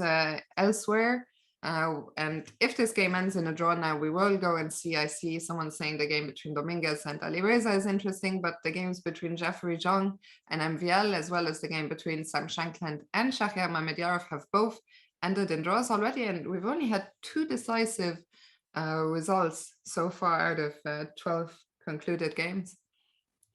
That's crazy. Yeah. Hikaru, he looks like he is ready to go home or go back to his hotel room, join us here on the call, get the recap done, have some dinner, and tomorrow, well, we can have after this we can have a look. Tomorrow, surely he will get 2 whites because he has had a lot of blacks. I don't think, I mean, we'll see what he says, but I don't think he'll be too, on paper it's a good result, it's a good day. Yeah. A tough lineup of players, and 2 blacks. Yeah, I agree. So, I think, of course, he'll be a little bit disappointed about the mischance in that rook ending against MVL, but I also feel that the next game against Shahriar sort of made up for that, that the 2 balanced each other out. And here comes the repetition, and I was gonna say and the handshake, but not just yet. Jan still, I think he's not, this is the typical pose of not, oh, what else can I do here, but what could I have done differently before? Or it could be going back to our analysis of ego dynamics. It could be like, like, have you ever played a game where there's nothing else to do but the draw? And there is the handshake. I wonder who Hikaru is talking to, actually. I think they might need, do they need approval from an arbiter? Does an arbiter need to confirm that? Yeah. I guess it means that there is no, that draws by draw offers are probably not allowed, so they just needed to wait for an arbiter to confirm that it was indeed a perpetual check. And yeah, a draw here. Not much chat, not much blindfold analysis between these 2 players here today. I think it's also been a long day. 3 games of rapid chess are no joke. Only 1 game remains, so let's go there. Let's go there quickly. Hikaru has played 3 very long games because every time that he finished, there were no other games. He played the longest game of the round at every turn. And yeah, well, 4 games, 4 draws in this round. Also Caruana against Levon has ended it in a draw. So only this game remains, where, if I'm not mistaken, if one of the players here gets a win, that will mean the sole lead. And it looks like Dominguez is the one pressing, but what an interesting position. Do we want to quickly go back to the start and see how we got here? So it was a Caro-Kann that Alireza Firouzja is playing very, very often. And the sort of the short variation here with a quick bishop e2 and castle. And the big challenge that black faces here in these positions is, you know, white has more space. So how do you get your pieces onto good squares here? So let's see, knight bd2, black grabs some space on the queen side, white does the same, and now bishop h7, just to free up this square where often the knight will move to f5 or sometimes to g6. So queen goes to b6 and knight e1. So these are relatively common maneuvers, just designed to bring this knight that isn't doing so much onto d3. Now the bishop goes to d3 instead. With this pin, bishop goes to e7, and now knight to d2. So there's, yeah, a few strange moves here have happened. G5, h3, let's catch up to the position, knight h4, bishop takes, bishop and rook takes. We suddenly get this unusual looking position here. White still has the space, but black has swapped off the bishops. And now comes knight to f3, challenging the knight on h4. The knight drops back to g6. And man, I have to be honest, this game, there's so much maneuvering. It's really hard to understand what are the players thinking on all these different maneuvers. And Dominguez is down to under 3 minutes and we're only on move 18. Absolutely crazy. I mean, such unusual maneuvers and such creative kind of play in the last 5-6 moves. It's really hard to orient yourself, you know, and see what's going on here. Queen a6, this is a more typical idea of the Caro-Kann, just grabbing this this diagonal, because otherwise you never know. If black had been careless, let's say, you know, you take here and you take here, suddenly that queen can start to cause some problems on the king side. But we see a different approach. Knight g6, queen a6, maybe knight b6, maybe b5 coming with some queenside operations. But now Alireza Dominguez drops the knight back, maybe looking to either place a knight or a queen on d3. Alireza seizes the chance without the knight targeting the pawn. He goes h5, and now after g3, it's Alireza is the one that's a little bit more aggressive here on the king side. Yeah, I think it's a position where we joined. I said, oh, the engine prefers white, but it's such a concrete position, and black is ultimately the one attacking on the king side. I actually I would bet on an Alireza win. I know the bar has also shifted, but I hadn't, the first time we joined, I hadn't seen the time situation, and I think playing this position on 2 minutes against Alireza is gonna be very, very difficult. Yeah. By the way, guys, Hikaru is on his way to us, so don't go anywhere. We'll be hearing from the man himself very soon, and there's quite a lot today to ask about. 3 draws, but 3 very interesting games with lots going on, lots of ups and downs, lots of intrigue. So yeah, we'll be looking forward to hearing from Hikaru. It'll be interesting to see if what is Hikaru? Dominguez has just gone into the tank, or what's? No, I think at the game the board was maybe not updating, because we see g4 played, h4, f6 takes, and knight takes f6. But is it possible? Can we just test, the clocks Alex? are wrong? Must be wrong. Can we just test that the headphones are going to be long enough so we don't have to? Actually, I can move. Are you sure that it's not, that there's no loose cables? Yeah, that it's not going to like. I'm sorry, that's what I'm terrified about. Let's see. Just getting the tech ready. Okay. Will that work? I think that will work. Yeah. But yeah, if you could. It's okay. I can move this like this.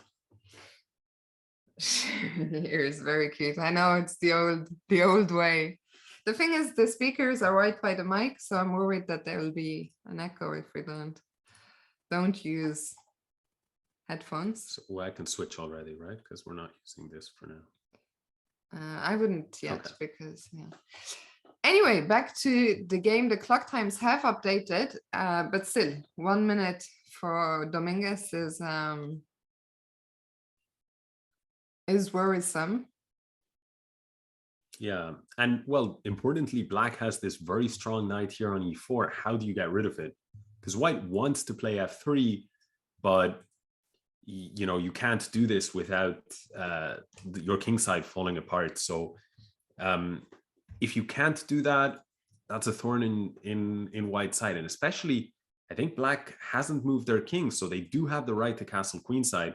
We could picture Alireza, you know, very happy with queenside castling, and then bringing pieces along the f file. By the way, hello to Maria in the chat. Maria was here yesterday. She will be back tomorrow alongside Benjamin Bock, a big fan favorite. So good to see you here, Maria. And yeah, as you said, Alireza has just cancelled queenside, and although the engine, you know, isn't going crazy, it's just so tough to play as White. I mean, what do you even do? Yeah, and now we see after Rook e1, we do Dominguez's last move. The engine starts, the evaluation starts to drop heavily, and your premonition is looking more and more likely with each move that Alireza is going to take control of this middle game.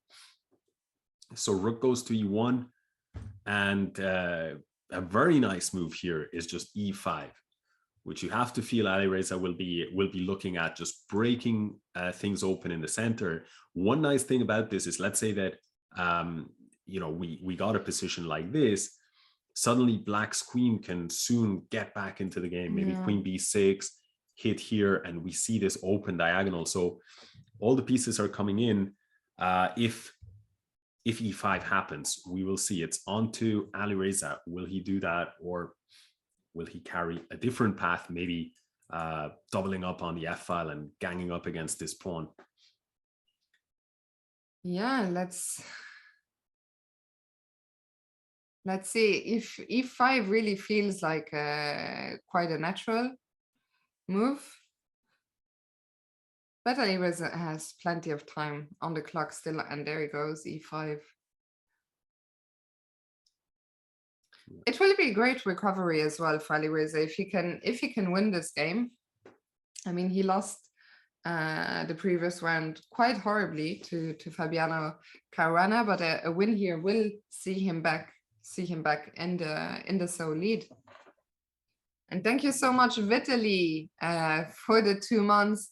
And thank you to everyone who has subscribed today. We haven't been able to shout out everyone, but you guys and your support make this show happen. Remember to make sure to check your Prime. You get to sub for free for 1 month, and you can switch to headphones. I think Hikaru is here. Maybe that's my one, I think. Yeah.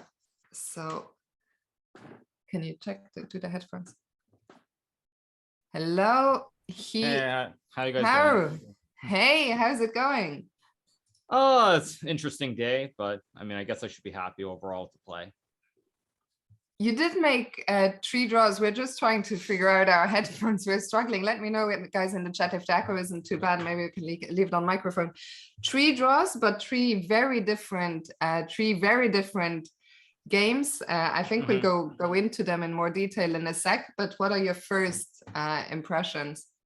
Yeah, I mean, I think the day really hinged on, I mean, the first game and third games in particular. The first game against Maxime, I mean, I was much better out of the opening, and then I kind of let the advantage slip. And then somewhere near the end, he misplayed the end game, and I had to study like WIM, which I missed. So that game ended in a draw. I mean, that obviously changed a lot. If I won that game, I think the day would have been a much bigger success, but it was a draw. And then the second game was relatively boring. I was always a little bit worse, but I don't think it was too bad. And the third game against Jan, I spent much of the game wondering why I play chess. So there is that as well. Why do you say that? Well, I mean, basically, I mean, I get the sense that Jan spent, I don't even know how much time looking at this line for the World Championship match with the black side. I want to say probably months, spending like 6-7 hours every single day looking at this silly line. And at some point I was just thinking to myself, I mean, why am I playing chess? I should just go play Genshin like a proper streamer. But yeah, somehow I still found some good moves and it was a draw, but obviously it's very unpleasant when your opponent's just playing every single move instantly. Yeah, I mean, our thoughts with that, the second game especially was very impressive. Defensive display. It certainly didn't look like a fun position that you'd gotten against Schach. Yeah, I mean, I misplayed the opening, but I think the thing we've learned over time, I mean, I think Magnus has proven this quite a bit, but even beyond Magnus, just computers have shown that, I mean, any position, if it's an end game, there always are resources. It doesn't matter how bad it looks. There's probably somewhere where you have chances to save the game and make a draw. And I just kept trying to play logical moves, and I was able to I was able to hold the game with. It didn't seem like much trouble at all. So I was very pleased with my technique. Yeah, and well, is there any moment that you want to? I pulled up the endgame. Yeah, I mean, there's a study like when against Maxime, because he put the king on the wrong square. I mean, King G7 loses the game. I mean, it's so bizarre because I can play Rook C3 here. Yeah, so C6, G5, and then C7. Rook C8, Rook C3, and for some reason I didn't spend. I mean, I probably should have spent my last minute or so on the clock here, just calculating this line. But for some reason, I just forgot that it was that after Rook C8, King B4. Yeah, if G4. Wait, is this is this how it goes? I think in this somehow position. Yeah, sorry. Oh no, sorry. Here, not King B4. Rook C6 is the key move. Yeah, Rook C6, and I mean, this is just a complete puzzle. Because after G4, King B4, G3, King B5, G2, I have Rook C1, and it's the check either way. If he promotes the pawn, I take with the Rook. If he takes the pawn, I take his Rook with check. And I mean, I think in my mind, I just assumed it was a draw, and so I didn't look at it. I didn't use it last minute, and if I had done that, I would have won this game. So it was quite unfortunate. I mean, but again, at this point, it already was quite tricky. Probably earlier out of the opening, I was much better, and then I made just a fairly serious miscalculation. But was that moment when you played Bishop F5, or maybe we can go back? Yeah, I mean, basically, I just forgot about B6. So when Maxime was thinking here before playing, I think Knight D7, I was just thinking, okay, Bishop F5, he has to move the Rook because basically after Knight D7, Bishop F5, I thought that what he did in the game on G6, I just take A7, bring the bishop back, and I just win the game. And then to my horror, when he played G6, I realized that there's this whole line with B6, and I mean, it's very tricky. I mean, computer probably says white's okay, but or maybe a little bit better, but I didn't really find it in the game. And then I was a little bit lucky at the end that Maxime gave me another opportunity, but there were opportunities. I mean, even the engine, even with the 2 extra pawns here, the engine actually very slightly prefers black. So okay. Yeah, I mean, it just Bishop F5 was a stupid move. I mean, if I could do the game over again, I would just play G4. If I had seen this, I would have just played G4, and I think white's just much better here. I don't know if it's like winning or not, but it feels extremely pleasant. Yeah, no, that is right. Yeah. Yeah, and then I didn't do that, and yeah, it's complete mess. But Maxime still gave me a chance at the end, but I wasn't able to spot the winning line. So that's how it goes. How do you shrug off? I guess after the game, someone told you, or you went to check and you saw this study like win in the end game. How easy is it to shrug that off before the next game? Nowadays it's very easy. If I'm being honest, like it doesn't really matter that much. So you just focus on the next game. But I will say, if this is a couple of years ago, I would have been very angry. And there's a good chance I could have just tilted the next game. But yeah, like when I heard about it, I was surprised that there was a winning line. But I mean, who cares? It's just one game. You just move on to the next one. Yeah, and then the next game came. I don't know if the game against Schach, if there's anything. I mean, not really. It was always, I think, better for him. But basically, once I got this setup with this H5, H4, I never really felt it was dangerous. So yeah, we got this end game, which everybody plays these days because thanks to Kramnik, we all just love to play queenless middle games every chance we get. And Yeah, I mean, it was probably worse. I mean, quite a bit worse for a couple of moves. But as soon as I was able to untangle the queenside pieces, I think it was okay. I mean, here it's still quite bad, but in a way, we felt that it would almost be a relief in some way to lose that B pawn, but get the pieces out. Yeah, I mean, I think once Shaq went for the very traditional way of just bringing the knight back, where he's just up the pawn. I mean, it makes a lot of sense, but I don't really think there was ever a position where he had like a concrete plan to try and win, because it ends up in a lot of these endings with opposite color bishops, even with rooks on the board. So I didn't see it, and it never really felt all that scary. Yeah, because we were thinking during the game that maybe rook d7 instead of knight d6 was a bit more challenging, but I guess you still get that opposite color bishop position. Yeah, I mean, I have to go like knight d8 here, but yeah, it is scary. I mean, I kind of realized this during the game that there was this possibility, but as soon as he didn't play it, I was happy, and I thought it was all good. Like, yeah, already here, once I get to put my knight on d4 and go bishop c5, it's unpleasant, but I don't think it's ever losing. No, there was no moment. I think this rook d7 was the best the best shot for Shaq. It almost felt at some point like if anyone was going to win, it was black. I don't know, did you ever get ambitious in the game? I mean, there was some moment where basically I had this choice whether to trade on g3 or not. Basically, once I trade on g3, there's no chances to win.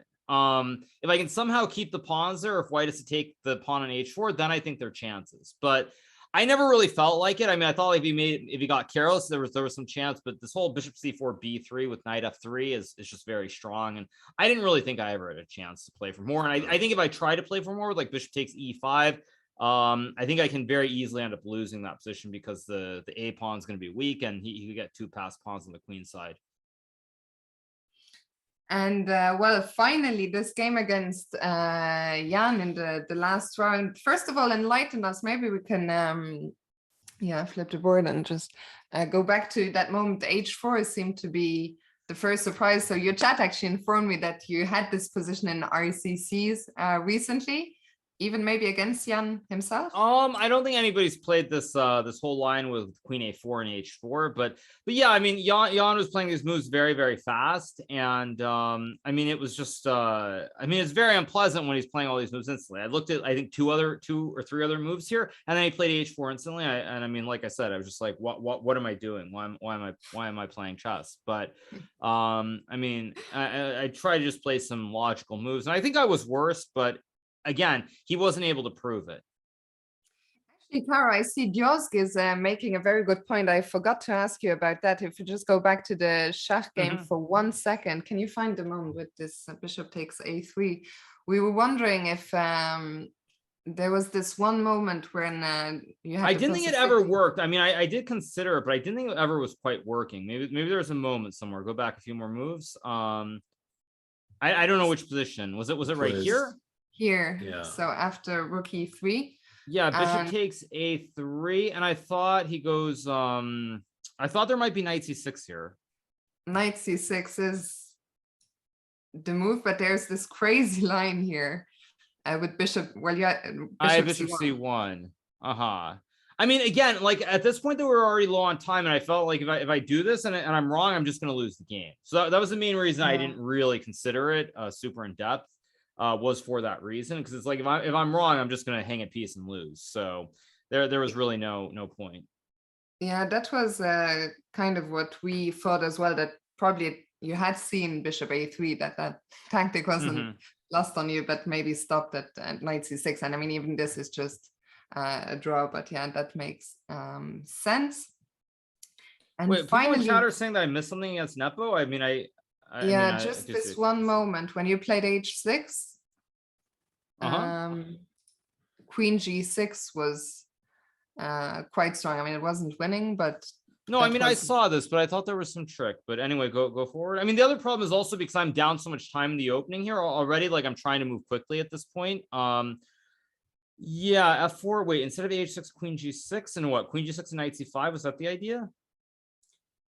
It's like queen g6, queen b1, rook b8, and just some pressure for black, but nothing Nothing crazy. Yeah, I mean, I felt like there might be something, but again, I mean, the pawn structure also is an issue too. Like, I assume all end games are always okay for white as well. But yeah, I mean, maybe there was some chance, but again, at this point, I was already down like 10 minutes on the clock, and you're already trying to just like make sure you don't make a blunder and lose the game immediately. And I think there was also, the computer was kind of torn between knight d7 and queen h5. I don't know if that was. Oh wow, queen h5. Wow, I didn't even consider that. Queen h5. Yeah, I mean, again, at this point, I'm basically, I was already just like, I'm just trying to make sure I don't blunder something because I'm so far down on the clock and just don't want to get into trouble. But yeah, evidently it would seem that I played this game pretty well. It's just unfortunate that obviously after yesterday, I'm not, you know, I'm not doing great in the terms of the leaderboard, but that's how it goes. Well, there's still 3 games left tomorrow in the rapid, and then yeah, I mean, again, I think the thing is, you know, I've had bad pairings so far. I mean, I've had 4 blacks and 2 whites in the first 6 games. So, I mean, that obviously I have to get some whites somewhere. So tomorrow I have 2 whites and 1 black. So we'll see how it goes. But I mean, at the end of the day, I'm happy that I played well, because yesterday was just a very bad day. And I thought today I played well. A little bit unfortunate not to win against MBL, but overall, it's all good. Absolutely. Did you get up to anything in particular last night? I know you had mentioned, you know, you did the recap, you'd have some dinner. Did you do anything out of no, I mean, it's St. Louis. It's pretty boring, and I've already been I've been playing tournaments here for 13 years, so there's very little that I haven't seen. So no, I just came back to my room, just watched some Netflix, and that's it. Tomorrow, as you mentioned, you will be getting some whites. Maybe just one question. How much prep do you do for a rapid event? We know you're quite busy streaming and all that. So how much did you prepare, and how much prep do you now do still on site, if any? Yeah, I mean, I did a little bit of prep. I'm obviously reviewing before the games every evening, just a little bit. But I think, I mean, the issue for me is that I want to do more preparation, but then I basically had to play like serious tournaments on stream for the last week before this. I had the RCC for 4 days. Then there was like 960, Title Tuesday, Arena King. So I didn't really study as much as I would have liked. I mean, but I don't think that's like part of the reason that, you know, I played badly yesterday. But I try to review a little bit here and there, and that's kind of how it goes. Flirt Mobile wants to know what you are watching, what you're currently watching on Netflix. Oh, I'm a boomer. I was just watching NCIS, something very boring and very uninteresting for most people. So more of that tonight. I mean, I don't know what I'll do tonight. I haven't really thought about it, but again, like, you know, you just try to like focus on the chess and doing as well as I can. And I mean, I thought today I played well. The result, obviously, I mean, it doesn't look incredible because it was just 3 draws, but I did play good shots. And at the end of the day, that is the most important thing. So we'll see. Absolutely. Well, I think we have no more questions. I don't know if there's anything you want to add before tomorrow. I mean, not really. Just thank you so much for doing the commentary, and I think the fans enjoy it. So just keep up the great work. You're very welcome, and well, thanks for joining us, and best of luck with no problem. tomorrow. Thank you so much, you guys. With the Blitz. Have a good one. Tomorrow. See you guys. Bye. Cheers. Bye. Okay, so Hikaru, I mean, absolutely, I think he's correct in his assessment that he played good chess today.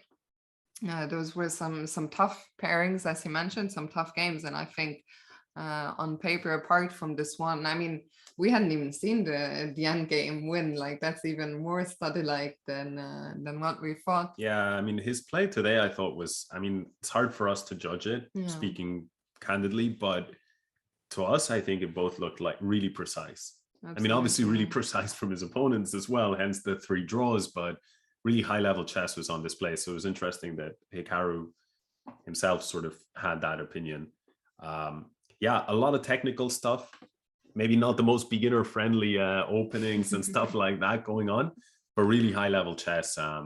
So it was nice. It was nice to see. Absolutely. And just to let you guys know, Alireza has indeed won this game against Dominguez. Maybe we can just very quickly, only a few moves happened after we left, just blitz through them to not leave you guys hanging on that. And then we will be wrapping up. I will be streaming after this. So if you still have energy or time on your hands, do hang around. But let's quickly show how Alireza wrapped up the game. Alireza here from the black side. Will we show it from the black side, or like this? Well, like this. I think we had it like this before. So Dominguez with the white pieces, and where we left off with this break was this break with e5. And usually when things get blasted open in the center and black is the one with the better pieces, it's going to be bad for white. So let's see what happened. Alireza didn't even bother to take the pawn. He just went straight for the jugular here on f2. And Dominguez felt the pressure was too much, and he sacrifices an exchange, but it did not help him. After knight c5, there is a double attack, but black has a good reply in queen c4, defending everything. And this must have been Dominguez's idea, going queen d6 and just hitting everything in black's camp. But it turns out that black has this beautiful geometrical kind of idea. First I go here, then I go here, and everything is under control. And what's worse is f2 is crashing. White defends f2 with rook to f1, but now Alireza can chop on e5, and now he's got an exchange to boot. So the end was near. Knight went to e3, queen went to f6, and then I think that was already a resignation. We see one more move, queen d1, but I suspect this is just pieces. Sorry, this is just being put back. Yeah, the pieces being put back. So after queen f6, Dominguez had enough, and a bit of a disaster round here for Dominguez, but a nice game. So only one decisive result per round, but it means Alireza is back in the lead. Tomorrow, more of the same. Same place, same time. Benjamin Book and Maria Emelianova will be here to take you through the action. That's it from all of us. From the two of us for today. Thank you so much for watching. Thank you so much for the lovely feedback. It's been a pleasure. That's it for you. I will be back on Monday, so I'll be seeing you guys then. And I'll be hopefully seeing you on my channel in just a couple of minutes. I just need a minute to get set up. So if you want to see some more chess, do stick around. If you want to show some support, you can follow us on our Twitch channels. Alex is a little bit dormant at the moment, but maybe he'll be back someday. And yeah, I've said enough. Thank you so much. Story time was great. People really enjoyed the Nepo story. I'll try to lose to Nepo again in the future to get some more material. So we'll see. All right. Yeah, it's been a pleasure. And yeah, thanks everyone for not just the nice comments, but the interactivity and sort of following along on this day, on this journey. Absolutely. On this journey. So the journey continues tomorrow. Absolutely. And, I'm sure it will be we'll fun. be seeing each other. This is again. why she does the outros. We'll just shut up. Thank you guys. It's been fun. Have a good one. We'll see you soon. Bye. Bye.